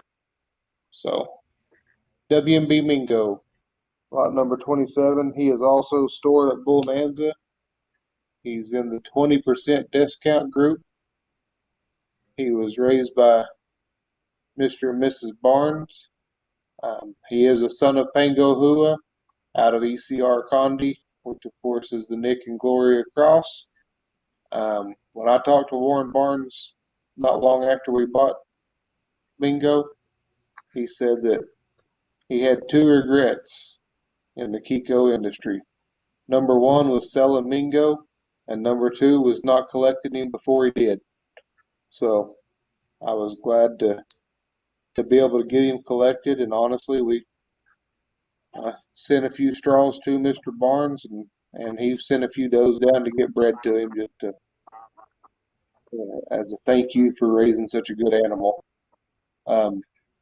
Funny story on him, we were looking for semen, looking to, like everyone, trying to find frozen semen on this buck or that buck, and I wanted frozen semen on Mingo, and a friend of ours, Dwight Elmore up in Kansas, told me, I think he's in California, so we done some homework, or he was last in California, and we called the farm that owned him last and asked if they had any frozen semen on him, and she said no, but you're welcome to come collect him. And long story short, I didn't even realize he was still alive. So we made a deal on the buck. I found a transporter she was in San Francisco. There was a transporter in Oregon that day, so we had him on the truck the next day headed to Oklahoma. So kind of weird how things come together, but he has done a phenomenal job. Some of the best maternal does in our herd are daughters of Mingo. I'd say some of the best maternal does in herds all over the country are daughters of Mingo, and there's some phenomenal bucks out there as well. Kendall, you've used Mingo in the past. You have anything on him? Oh, I mean, he kind of packs the meat on them. They're gonna be the ones I had anyway were and shorter build, thick made, strong maternals like you said, good tight udders, and Dana says they're crazy, but crazy works out here. They got to outrun the coyote sometimes. Crazy works here. I can tell you when we collected him one time there at REI, and they had three pens where they put the bucks, and the does are in a pen in front of them, a bigger pen. And Mingo turned around, wouldn't even look at the does or where the people are, and is staring out into the woods like he was about to escape and run out. And that's all he had on his mind the whole time. So they I they might saw be a him little wild. sell. I saw him sell at the AKGA sale, and I was trying to buy him. Dana wouldn't let me buy him. I don't think she remembers. But he sold fairly cheap, and I guess one of those things you look back on saying, "Man, I messed up. I should have bought him." But you know what they say about hindsight. That's right. He's been good to us. He's a really good buck. All right. Next up, In my go ahead.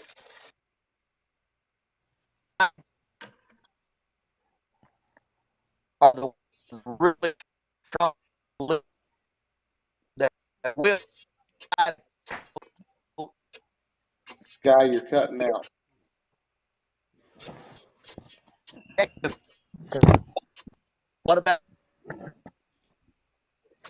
Can you hear me?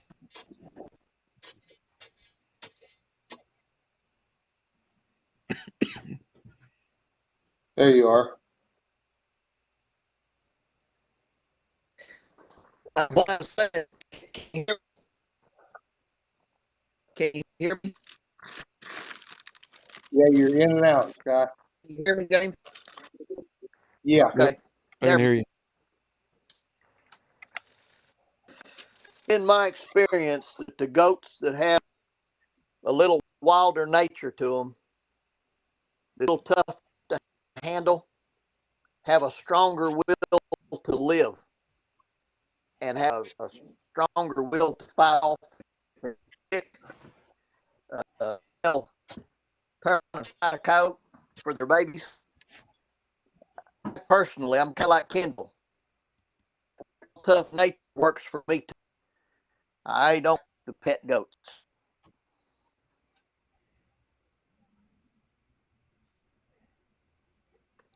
I'll agree with that. The worms can't catch up with them.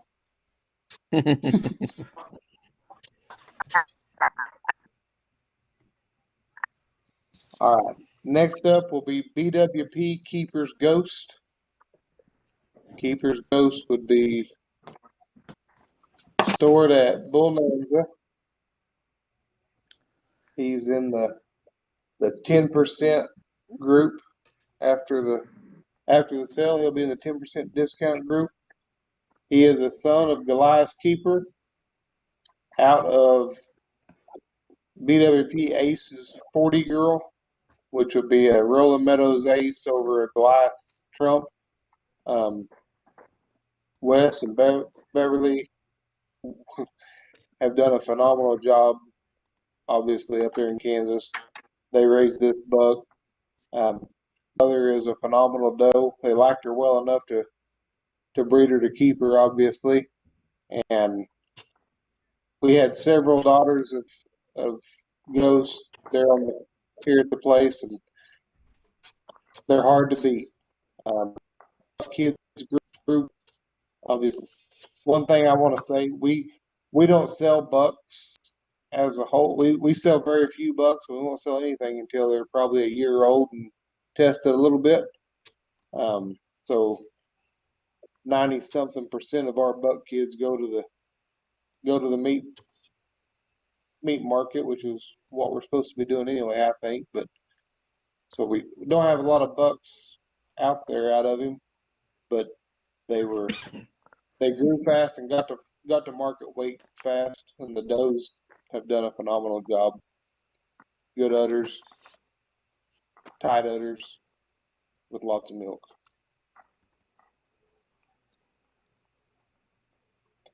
There again, out of one of the better better programs in the country, the Pinos.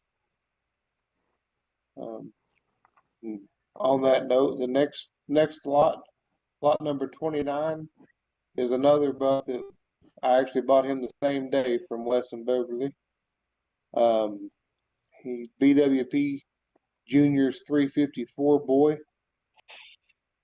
This this buck was he's another one of those true meat goats. Big, stout everywhere, lots of length of body. As you can see in the picture, he had that stain on him every month of the year. He was ready to breed a doe. He didn't care what day it was.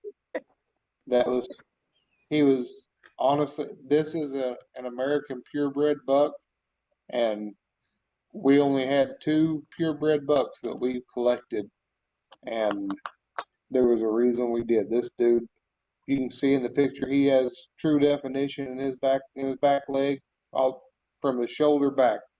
This rascal had a lot of meat on him, and his does were phenomenal. We probably bred, I don't even. We had him on a breed up program, and I bet he, I bet he sired 700 or 800 kids for us over the years, and they were just phenomenal. Good enough that I took a purebred to get collected. He's sired by Turbo's Junior, which is the son of Turbo, and out of a Kane's tugboat, which of course goes back to raising Kane, and Speckles on the bottom. Just another performance stack pedigree, and the performance proof's in the pudding here. He did perform for us. So, guys, if there's any of these that y'all want to speak up on, go ahead. I'm just going to try to talk about them and get through them. Yeah, can you hear me? Yeah. Yeah. Yeah, actually I went down there whenever I bought that Super Sport buck. Actually, I think I've seen him a couple times at your place. If that buck was in New Zealand, Yes. he would be probably that semen would be outrageous. That's probably one of the best bucks I've ever seen. Like he said, you go down there, you walk around, you look, and then you come back and you say, "Man, that's got to be one of the best bucks I've ever seen." Kiko's ever. I mean, he was the real deal. There's no doubt in my mind. Anybody looking for a purebred, I mean, I know a lot of people stick to the New Zealands, but if you're going to go with a purebred, this is the buck. He was a beast.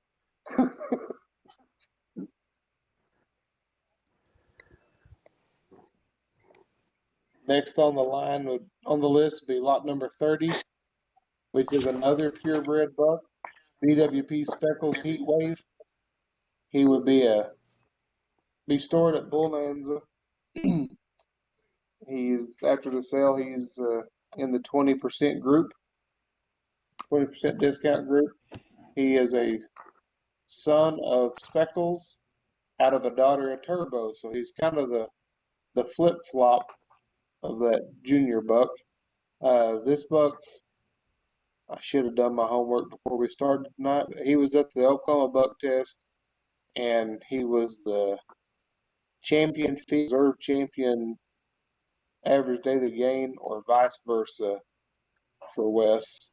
He he was a highly decorated buck at the buck test. Wes sold him to another farm here in Oklahoma, and I liked him good enough that even being a purebred, we bought him. Um, if you look at his progeny, we've had the luxury of owning a lot of really good bucks over the years, and a lot of really good does. And probably my favorite doe that we've ever owned is uh, still happens to be the last living daughter of Golden Boy, Golden Rosie. And if you look at Heatwave's progeny, you'll see that he has babies registered out of Golden Rosie, and you don't you don't breed a doe like that to a buck unless you like him. So that's that should tell the tale on him. I don't know how else to put that. Next buck up is Lot 31, BWP Super Sport 400 Boy. This will be another one that we bought there from West Pino. He's stored at Bonanza, and he's in the 40% discount group. He is a son of Super Sport out of the old BHF S77 of the Mike Hogan Sarah doe that Wes had. Um, this buck also was a stout, hard-muscled, heavy-made kind of buck. We sold him actually to JD a few years ago, several years ago now. JD, I'm gonna let you talk about him because you probably had more kids out of him than I did. Yeah, we had quite a few out of him. He's one of them bucks you sell, like Sky said, every now and then you sell and you wish you had. You know, the kids were probably a little on the slower growing side. We retained quite a few does and sold a bunch of does out of him over the years. And the thing with them, you know, they're a little bit slower growing, but the conformation is bar none. I mean, you might get, you know, 5-10% less on your weaning weights, but then you look at these does, these doelings, actually as they're yearlings, they were some of the best, and I'm still using them. Actually, it came from, if I remember right, a Mike Hogan doe, and Mike Hogan ended up buying him back from me, Really? and he used him there. So I used him for about 2 or 3 years, and probably should have used him longer. Actually, I used him about 2 years, and then I thought, well, his kids are a little bit on the slower growing side, but then now I look at them, they got perfect udders. They're 4 or 5 years old. Their conformations bar none.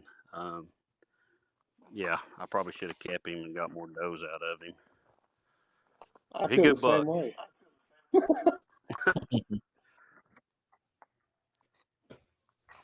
All right. Next up, number 32, AVG Ozark Bounty. Uh, Ozark Bounty, he's stored at Bonanza, and I believe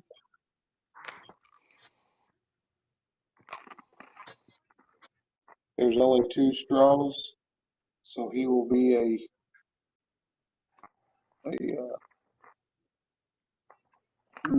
after the sale, there'll be 0 left. So that's his story. He's another one of those that I've always liked the pedigree.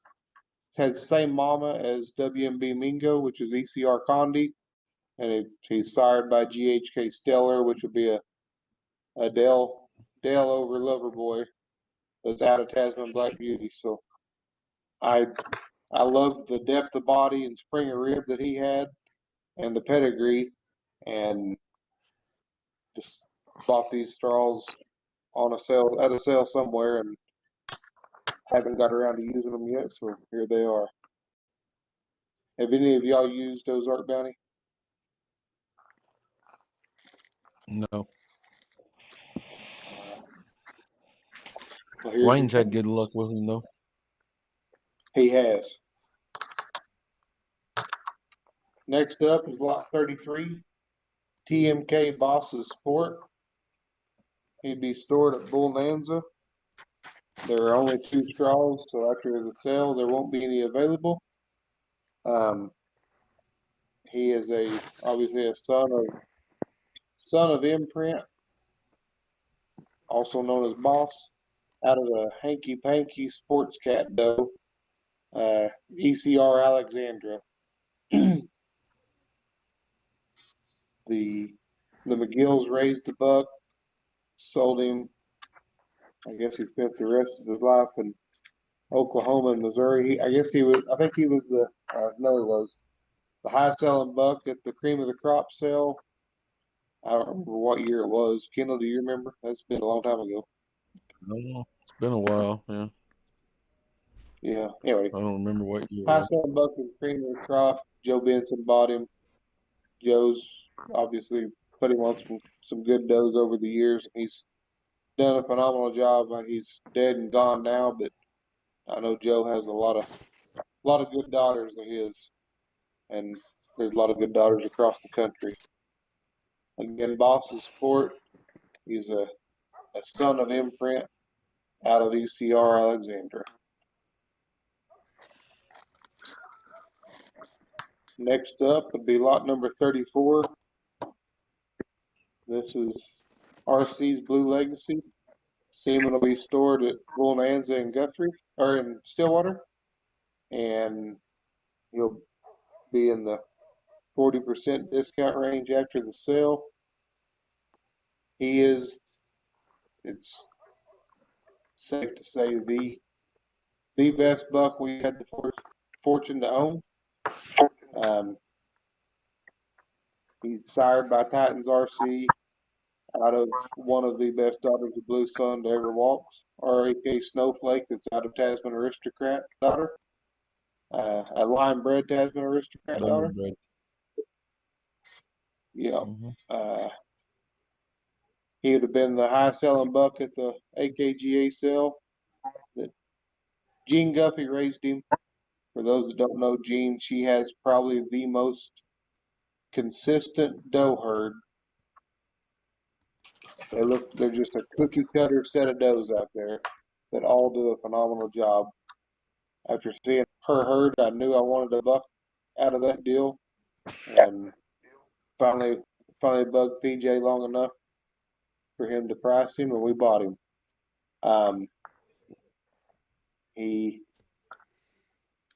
He was a gentle giant kind of a buck, that one of the few bucks we had that wasn't wild as a March hare, but he was a huge animal. He puts lots of meat on the babies, a lot of meat on the bone. The daughters are phenomenal females, great mothers, good milk, tight udders, lots of room for forage and lots of room for babies. He is the sire of SAN Man Among Boys that we talked about earlier.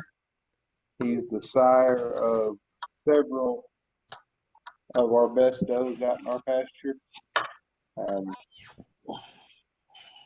Sire of SAN Legacy Heritage again, that was the record selling buck down there at the AKI sale last year. I really don't know. I've had several people ask me, what do you use him on? And there again, a doe that's in heat. I've bred him to every kind of doe you can imagine, and he has not failed us yet. So, JD, you got anything?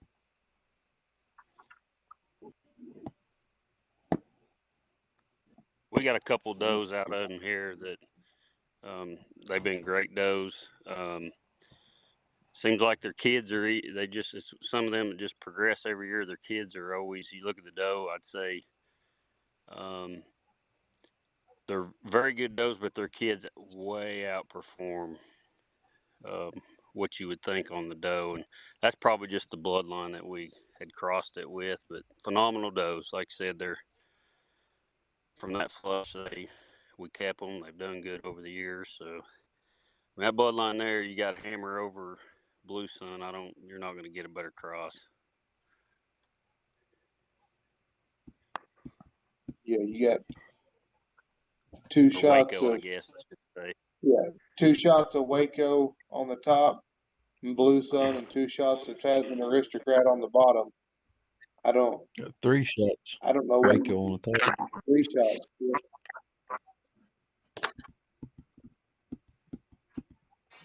You can breed him to pretty much anything genetically and it would work. And we've tried it and it works. I've yet to have one that I think, oh, I'll never make that cross again out of him. He's just bulletproof sire. James, Yes, sir. I think part of the reason he's such a great buck was the fact that he was chained up along in the bar ditch up and down the fence on that farm that they raised. Isn't this the Yeah, buck that the people yeah, Gene sold him to as a wiener, raised him on a chain in the bar yeah, ditch up and down the road in front? yeah. And Amish family. yeah, when she Yeah, got him back, he might not have been on the best nutritional program. Apparently, the bar ditch isn't too good for protein, but she told me that once she started him on a good diet, he just swelled up. But I don't know. Maybe there's a little trick we can all learn. We need to be chaining them up alongside the fence out on the highway. maybe so. You talk about swelled up.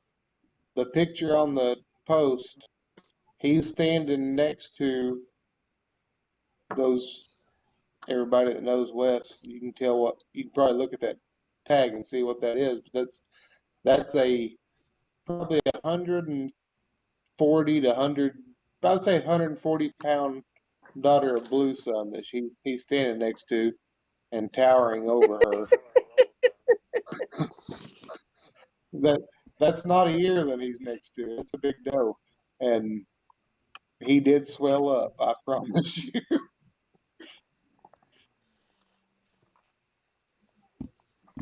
All right, next up, we're gonna get CLP out of the blue. Out of the blue is stored at Bonanza. After the sale, the remainder will be in the 5% discount group. He is the son of Blue Sun out of the Tayonix 2689 and Nick and Gloria. For lack of better. There's, I've watched, I've seen, I've not used this semen, but I've seen several out of the blue offspring at different sales that told me that I needed to have some of it, and finally got a chance to buy some, and I haven't had time to use it, but so now it's for sale. Have any of y'all have experience with out of the blue? I got two or three daughters out of him.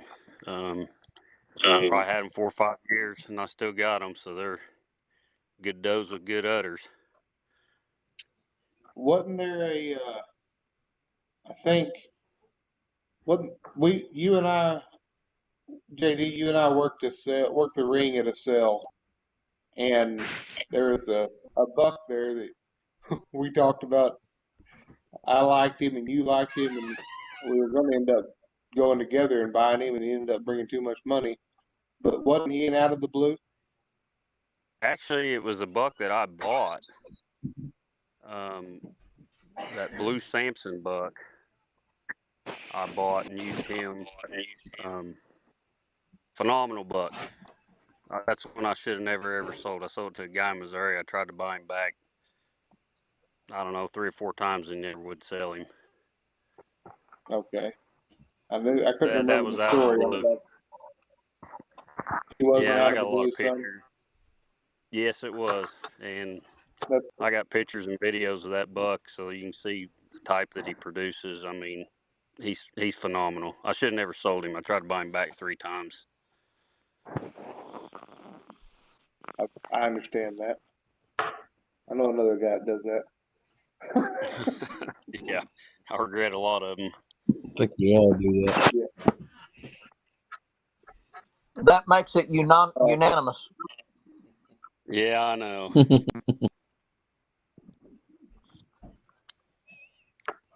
Next up is HKF Big Boys Pride. They'll be stored at Bonanza. After the auction, he'll be in the 5% discount group. He is one of the few sons of gold mine heritage that there is frozen semen on. He's out of Tasman Madeline, which is one of the does that the Hancock farm had that obviously they didn't raise her, but they bought her and she was a phenomenal female for them. Big Boys Pride was That's go ahead. That's some bloodlines you don't see much. That Madeline Conquistador sire. Yes.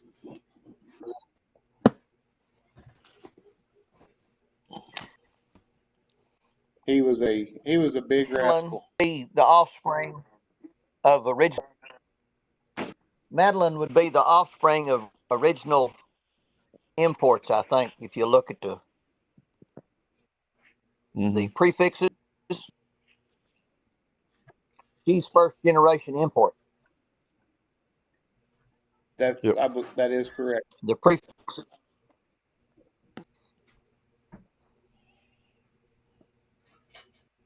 Yeah, this is a rare opportunity. There's not very many Big Boys Pride straws in existence, and just a good chance to add good stock. He was what, 11 or 12 when he passed, and it was not natural cut. I don't think. I think it was dog attack. Yeah, I believe it was a dog.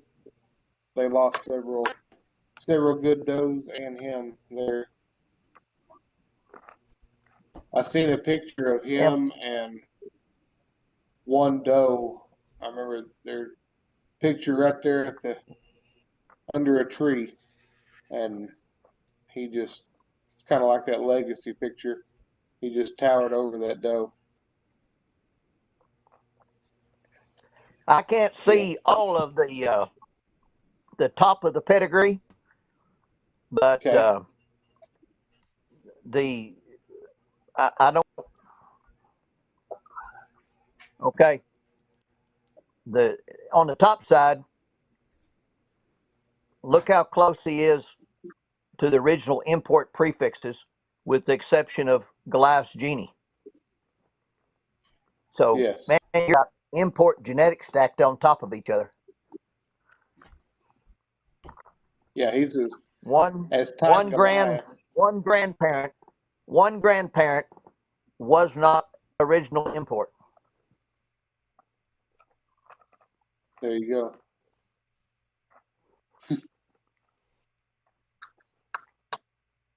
And from the rest of the pedigree, except for that, from the grandparents back, was all import goats or original prefixes from New Zealand.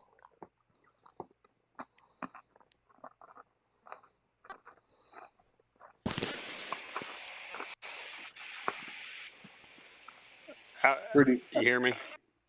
Yeah. Yeah, I talked to John a little bit about this buck, and you know, he was actually a little bit of a larger frame buck for that bloodline. Um, he was probably one that like I said, I used him a long time and everything, but it's probably a rare opportunity right here. This is, like Sky said, you don't get that close up. I mean, he was a really good buck. Hancock's really liked him. Really nothing negative to say about him at all. I feel the same way. Really good animal. All right. Next up is HKF Flash. HKF Flash was stored at Bonanza. After the auction, he'll be in the 5% discount group. He's another one of the great Hancock Farm bucks. He is sired by HKF Boaz, which is the son of Little Joe out of ECR Red Hot, and his mother is HKF Delilah, which would be a sister to HKF Nellie 1. So gold mine heritage out of the OBC 64 doe. So just a fault-free Hancock Farms buck that has done a phenomenal job for a lot of people.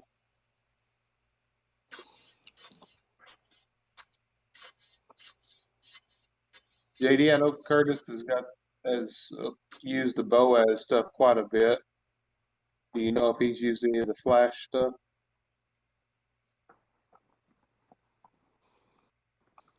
No, I don't know for sure if he's used the flash stuff or not. Couldn't tell you on that one. I know there wasn't much of it out there, and I don't know No, honestly probably. who all used it. A lot of people they kind of want to know what stuff to kind of cross with. I mean, it's probably gonna be a little bit smaller frame buck that's just very meaty. Survive down there where he lives at. So, I mean, if you want a meaty goat that's shorter frame, probably this is the bloodline. So you could cross him with a bigger frame doe or whatever. But they should be parasite resistant. Coming from his farm too. So. Absolutely. And by shorter frame, you're talking about length of leg, not length of body. Yeah, length of leg, not the body. There's plenty of body length and depth there. It'd just be right. Your shorter type of goat. They're not going to be your tall Goliath stuff. Right.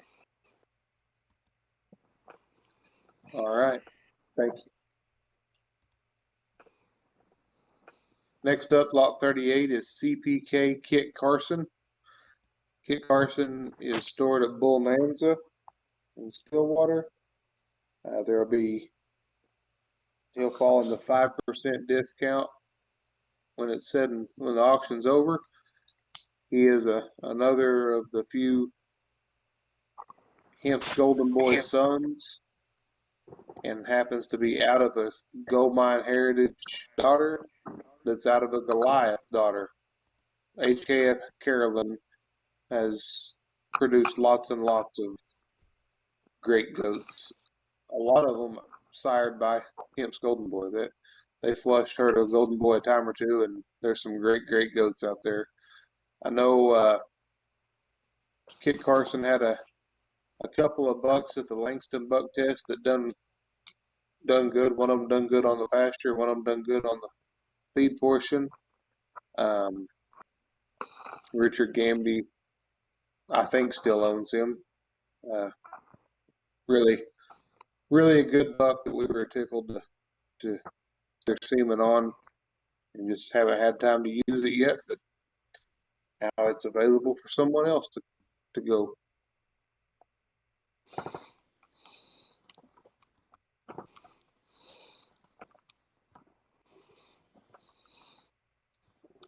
Next lot's number 39, GIN V22 Premier Dale. So Premier Dale will be stored at Bull Nanza. There's only 2 straws available. So when the auction's over, we're out.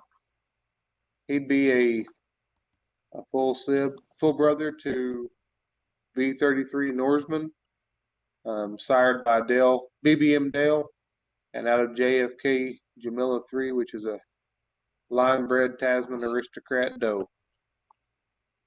And a full brother to Viking. And a full brother to Viking. Maybe a half brother. I don't. No. That was the flush. So he would be a full brother to Viking and Norseman. Okay. Kendall, you have anything on Premier Dale? PJ used him quite a bit and made solid does out of him. I don't know that if he tested any bucks on him, but I know the does that he kept in his herd used copyright over, and that's kind of his, I guess, beginnings of buck test dominance there for however how many, what, 4 or 5 years in a row. Yeah.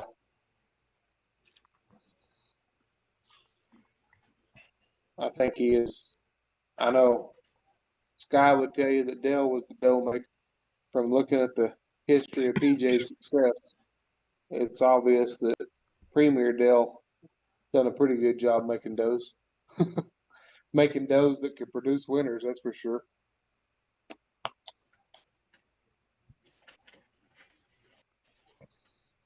Next up will be lot 40 CPK Rooster Cogburn. Rooster Cogburn's another one he stored at Bonanza. There's only two in our possession, so after the sale's over, won't be any.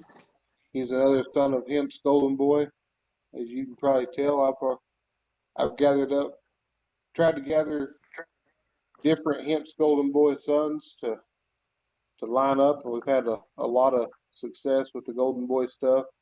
Crossed over the right females, so we were trying to keep that going, but we're a little late to now. So these are for sale. He's a Hemp's Golden Boy out of HKF Katie, which would be a Goliath Genie, out of a Goliath Genie, out of a Gotex Goliath. So lion bred Goliath on the bottom, Golden Boy on the top.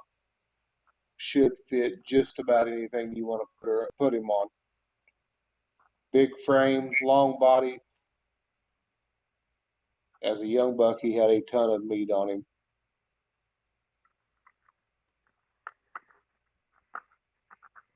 Lot 41, BBM Sports Cats Y253.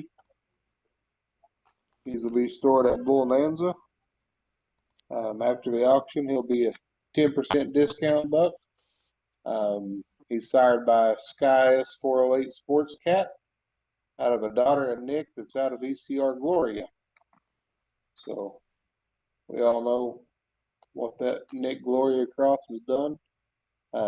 This was a mountain of a buck that Troy Boone had. Made some phenomenal females, and there again, made females that, when put into a buck test type breeding program, the females done a good job raising bucks that competed. He kind of reminds me of the V22 buck. I don't know that any bucks from him been sent to the test, but his daughters have produced bucks that have been successful. Scott, do you remember Sports Cat? Oh yeah. He heard we bought from, and again him and well, it goes back to the does. That's something we haven't talked about much, but Tasman Tempest and Tasman Toya have made a significant contribution to a lot of goats. They were raised by Culliford. Dort Copper told me that he went to his house and said, "Mr. Culliford, I want you to pick me out 2 does." And he come back with this white doe with little tiny black polka dots on her, 5 or 6 scattered around, and a black doe. And of all the females that I bought from Doit when he sold out, those 2 have just, no matter what we bred them to, produced phenomenal kids. And Sports Cat and Sportscaster, we carried them down to Georgia and made a trade for Sun Boy Austin with 2 brothers down there. And I wish I had kept him, but I'm glad that he took the journey he did, because Sports Cat has played a pretty big part in several people's breeding program. He has contributed, and when you hear the word Sports Cat, then you expect immediately his he is the son of Southwest Sportsman, that little short ball of muscle I talked about a while ago that whipped every buck I had on the place. And he was another one that when he was born at 10 days, 2 weeks old, you were already looking at him, horn muscled up. And that characteristic, I think everybody that's seen very many of the Sports Cat offspring, and that meanness seems to carry through from generation, just keeps on.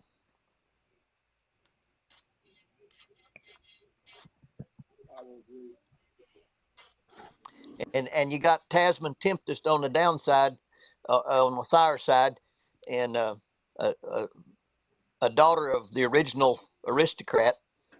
So Tasman is a half sister to Tasman to Tasman. I'm sorry. Yeah, Tasman aristocrat. You just don't get past the genetics in this thing, in all species of livestock. There is those genetic mutations that pop out, but when you stack up good genetics on top of good genetics, you're going to get good genetics consistently. Not all the time, but consistently. You've improved your chances a lot. And me, I'm a big fan of the doe side being real important. Yes, sir. Kendall, were you trying to say something? If you're going to get after Sports Cat, I mean, I don't. There's just very few straws from the original Sports Cat, and you know he's collected at an old age. So this may be, you know, one of the only ways to get that Sports Cat blood up close is through a son of Sports Cat. That's true.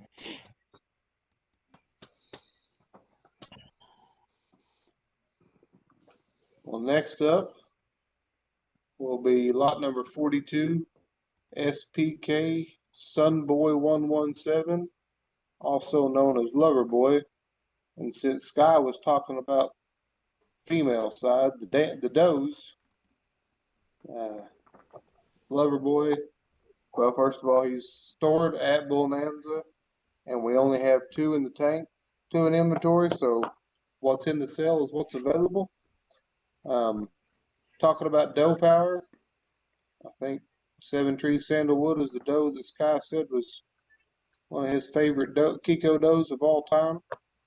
And of course, he's sired by one of the greatest Kiko bucks of all time, Moneymaker. So not only is Lover Boy a well sought after, one of the rarest frozen semen bucks out there, he's that way for good reason.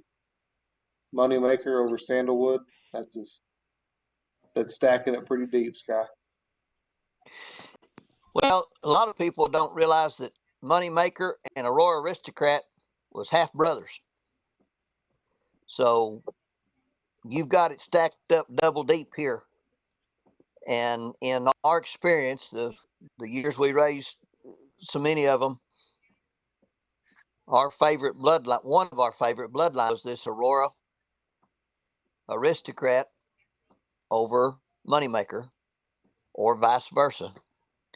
And I think if anybody's been in this very long, they're always consistency. You're looking for that buck can put out those cookie or because the buck produces so many more kids than the does do. You're looking for one that'll stamp those babies, and this is certainly the genetics that can do that. I think if you've seen all the original pictures of the imports, everyone would agree that Moneymaker was the heaviest muscle buck that was imported by quite a bit, and that has proved to continue down the line with the Moneymakers carrying lots of muscle consistently and finding the does that'll cross over it pretty good, and the Aristocrats did, which is kind of back to line breeding there some, but quite a ways apart.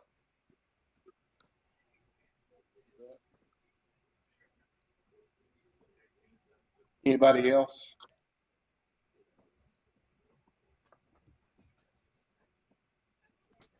It's hard not to talk all night on Loverboy, but I know Andy's getting sleepy. Next up is he don't talk. Andy may be asleep. I don't know. Lot 43s as Sky exclusively blue. They'll be stored at Bonanza. After the auction, they'll be in the 5% discount group.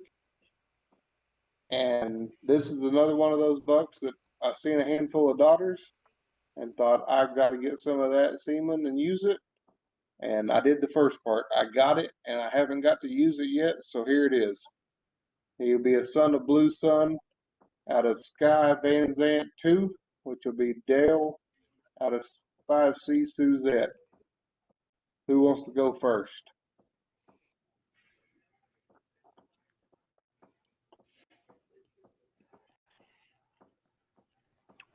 I figured Sky would go on this one.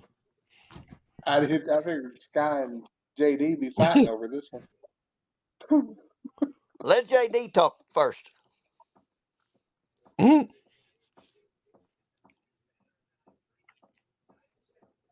Is he still on? JD. We may have lost him. Maybe JD went to sleep. I can still remember where I was in the pickup driving down the driveway and where Exclusively Blue was walking across the pasture with his mother. I can show you exactly where it was. He was 2 weeks old and he wasn't walking. He was strutting. And he strutted every day of his life. He was so proud of being himself. And the word Exclusively Blue popped into my mind the day I saw him do that. And if I ever raised a buck that the word elegant, stylish, and classy could be used to describe, it was him. I still get a regular chewing out from my wife every time his name comes up or it's seen in a pedigree or something that she nearly cried when that buck left. And I think what you'll find is he puts that style and class and elegant, smooth look in his offspring, as well as other good characteristics. But I haven't seen him since I sold him, and he went down to Mississippi. I think wasn't it Mississippi where? Yep, Yes. Jesse Beach. And so I haven't been down that country, and I haven't seen very many of his babies. Heard them described, but if you ever had need to put some style and class in your herd, up some rough does, some does that wasn't put together very well, then I would think he'd be a good candidate to do it. What's impressive on the buck is he went from Oklahoma to Mississippi, where they get tons of rain and humidity and parasite heaven, and just the beat.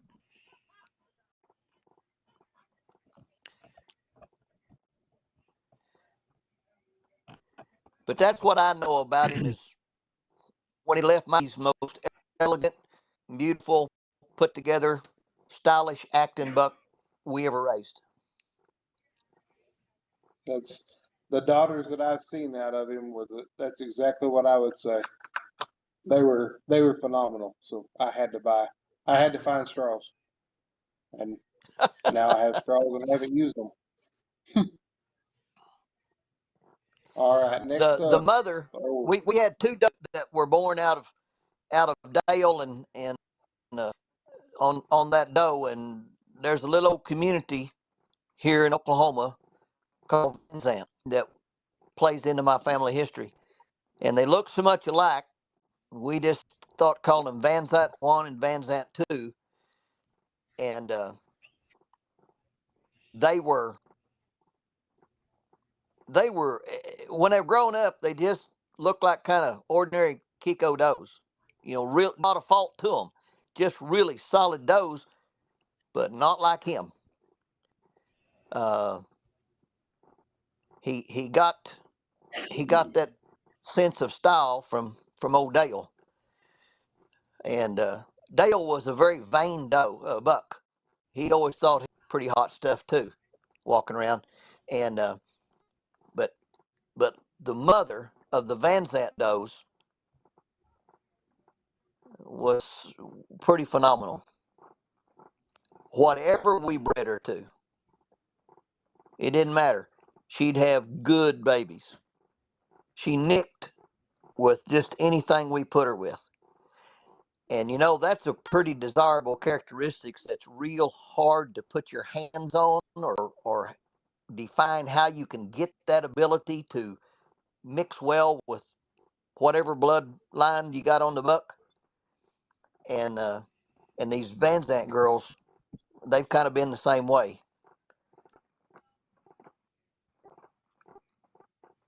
gotcha.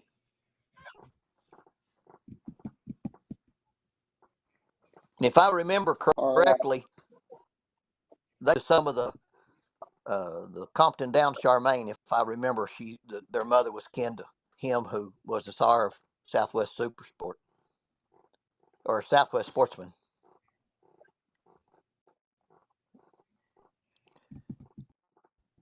Okay. Well, that will wind up the frozen semen. We got a handful of frozen embryo lots, and we're going to wrap this deal up. Lot 44 will be frozen embryos. Be one straw with two embryos in it. These will all be grade 1 embryos. They'll be stored at Bonanza. The first one, lot 44, will be sired by SAN Day Money, which is the buck we talked about earlier, the Sunny Boy out of Gal Sabrina. The dam to these embryos is HKF Nelly 1, which Nelly 1 would also be she'd be the mother of Outlaw's mother. She'd be the mother of SAN Man Among Boys, SAN Goldmine, or SAN Legacy's Heritage. Um, one of the, I would say one of the top 5 Kiko does I've ever seen. HKF Nelly 1, and they're sired by SAN Day Money. 2 embryos in 1 straw, ready to go. I'm just going to push through these a little quicker. Lot 45 will be 2 embryos, 1 straw, stored at Bonanza. These will be HKF Sunny Boys over SAN Annie Oakley. I said earlier that when we bought Sunny Boy, we tried to buy Outlaw's mother with him. Turns out she was deceased, so we got a hold of the Hancocks and we bought Outlaw's grandmother, which was HKF Nelly 1, the doe we were just talking about. And we flushed her to glass imprint to recreate Outlaw's mother. That would be SAN Annie Oakley and SAN Lillian Smith were the 2 does we kept out of that. Kept the best 2 does. Flushed Annie Oakley back to Sunny Boy. The babies out of this flush will be full sibs in blood to MRG Outlaw, MRG Thriller, and all of their siblings. So HKF Sunny Boy over SAN Annie Oakley. Full Sibs by Blood to Outlaw Thriller and their friends. Next up, lot 46. Two grade 1 embryos, 1 straw. Sat Bull Manza, sired by HKF Sunny Boy, out of the Great Doe GIN V2C, which would be at that time, she was the last living daughter of TNT Cody. She's been gone for several years now, but this flush would have produced. What's that? I think that Gen V2C doe, that's a result of that other flush that Craig was doing and ended up selling the recips to Sky's neighbor. Oh, really? Back in the day. Yeah, I believe so. Okay. The result of this flush, or this flush would have produced the high selling doe at the MPI sale, which was Sunny Boy's 1626. The high selling doe at the AK sale in 2018, which was 1622, and the high selling buck at the AKGA, which was 1621 that Andy Roller has. I think both of the does now reside at the McGill's farm. They bought one of them at the MPI sale, and they bought another one from the gentleman that bought it at the AKGA sale.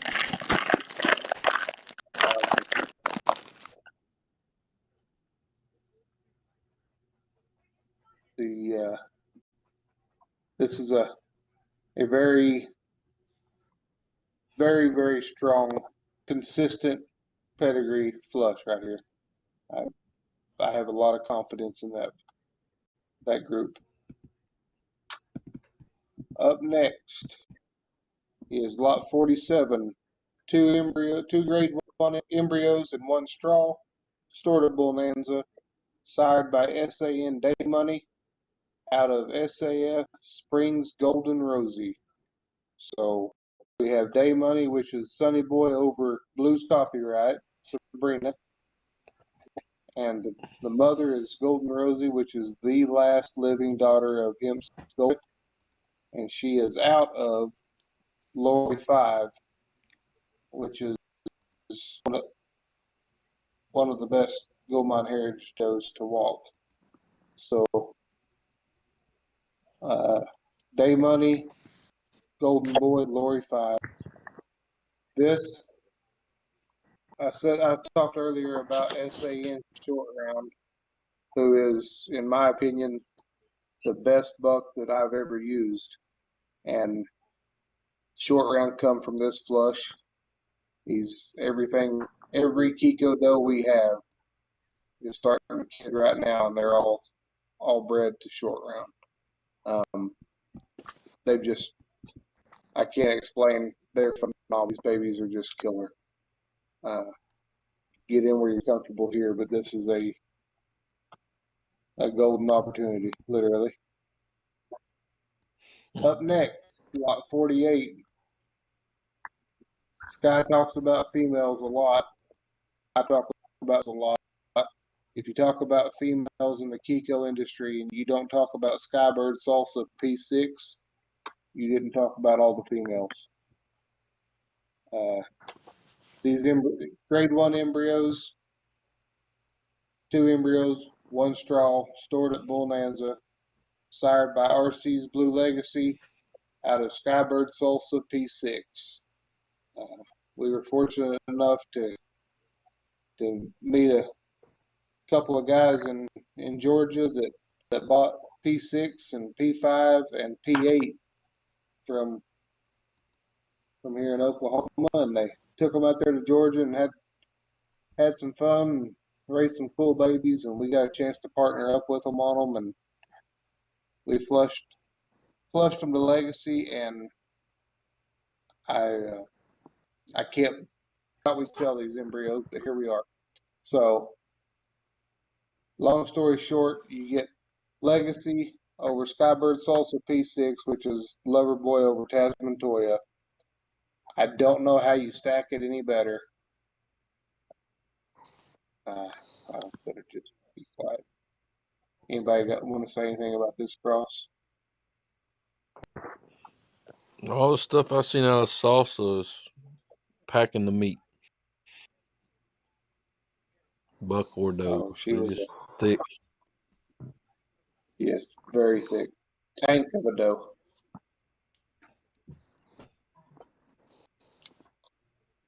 Up next is lot 49. This will be P8, which is another doe that we were just talking about. So Sky talked about Tasman Temptress earlier. These will be RC's Blue Legacy over Skybird Ginger Snap P8, which is a Lover Boy out of Tasman Temptress.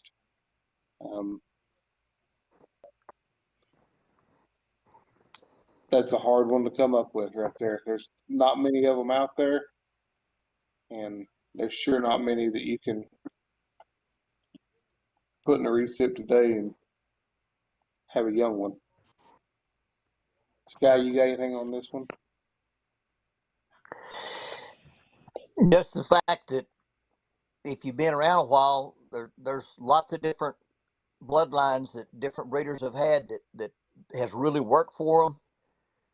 But it's hard to look anywhere in this pedigree and not see performance success.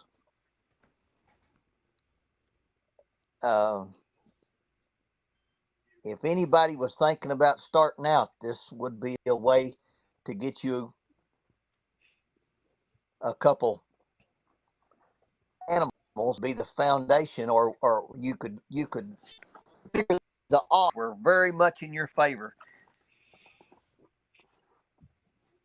to buy these, and I mean you'd be sitting on the top floor.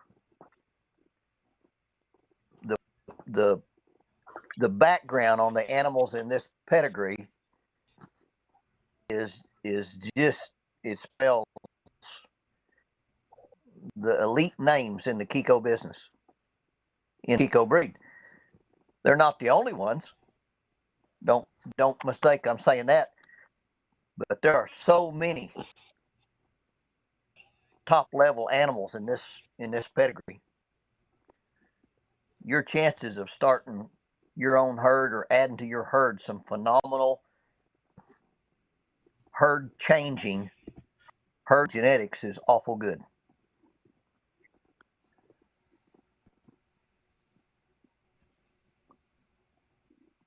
Couldn't have said it better myself. Lot 50, HKF Sunny Boy over GAL Ariel. One straw with two embryos, grade 1 embryos. This is Sunny Boy over a Sky High Trickster Doe. GAL Ariel was a Sky High out of a daughter of Tasman Aristocrat. This doe, she's gone now, but she was a freak of nature. Just when you talk like exclusively blue,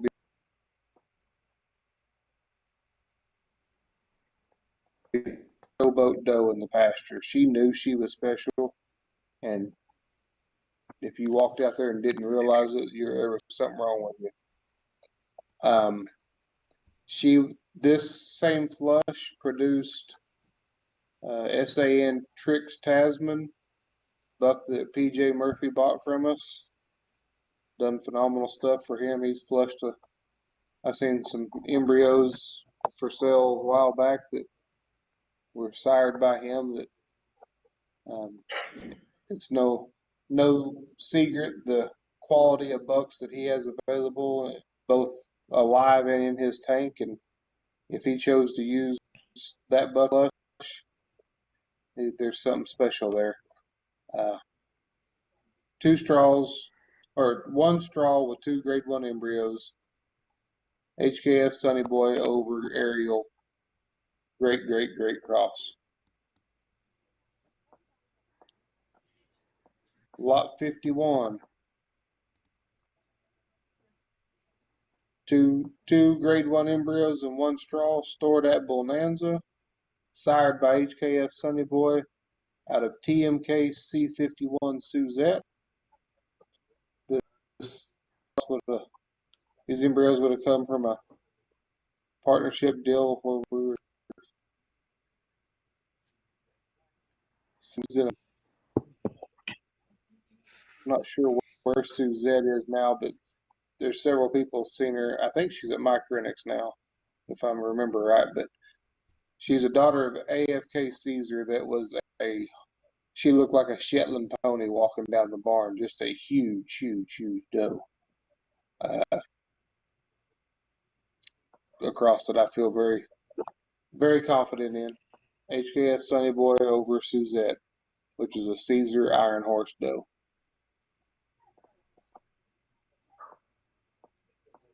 And the last lot in the sale, lot 52, 2 grade 1 embryos, 1 in 1 straw, stored at Bonanza. Gotex generator over CGI Grace. Grace would be a CGI Spitfire over Webb Shania. Anyone that's followed John Weber's program knows what Webb has done for I'd say the Kiko industry.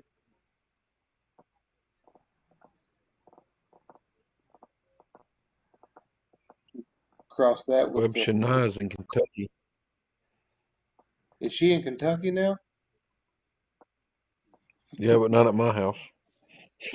Oh, My really? cousin's got her. Dadgummit. She's still going strong, fighting all the dogs. She likes to fight the guard dogs for some reason.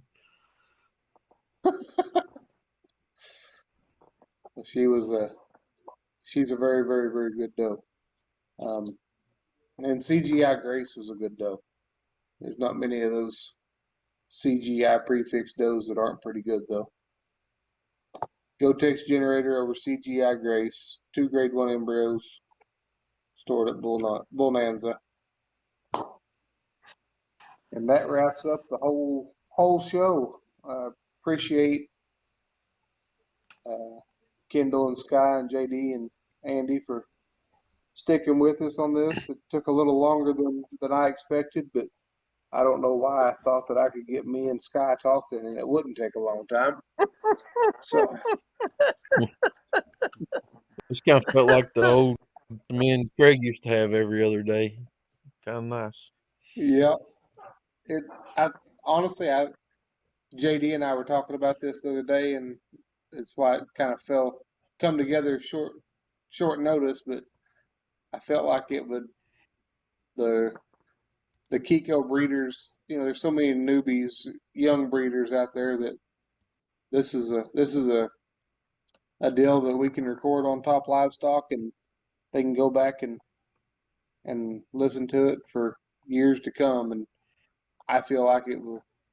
Hopefully, we done the industry a service by doing it. So I appreciate y'all helping. Well, if we could have had Craig Adams here tonight, we would have learned a whole lot more. Yeah, Yes, miss sir. old Craig. A lot of truth to that. But we had Kendall. That's as close as we could get.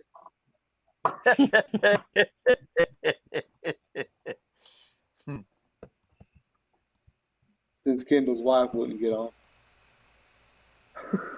She's been back here in the background making a little comment. Don't forget this. Don't forget this. I bet. Yeah. All right. Well, thank y'all very much. For anyone watching, if you have any questions, I know I've got a few texts on my phone here since in the last little while, but I'll get back to y'all as soon as I can here this evening. If you have any thoughts or questions, don't be afraid to reach out. It's kind of a bittersweet sale. Anybody that knows us knows that we've tried hard to put together an elite group, and I just the several people have asked about bucks and doe live animals, and they will be for sale. Does just started. They're starting to kid. I think they started yesterday. So I'm not going to do anything until everything's kitted out, obviously. But there's a lot of elite does standing out there that will be available. We may. I don't know yet how we're going to scatter those out, how we're going to sell them, but they'll they will be available in the near future, along with a handful of really good bucks. So if you have any questions, you can either give me a call or reach out to the Good as Gold Kiko's Facebook page, and we'll get back with you as quick as we can. Thank y'all.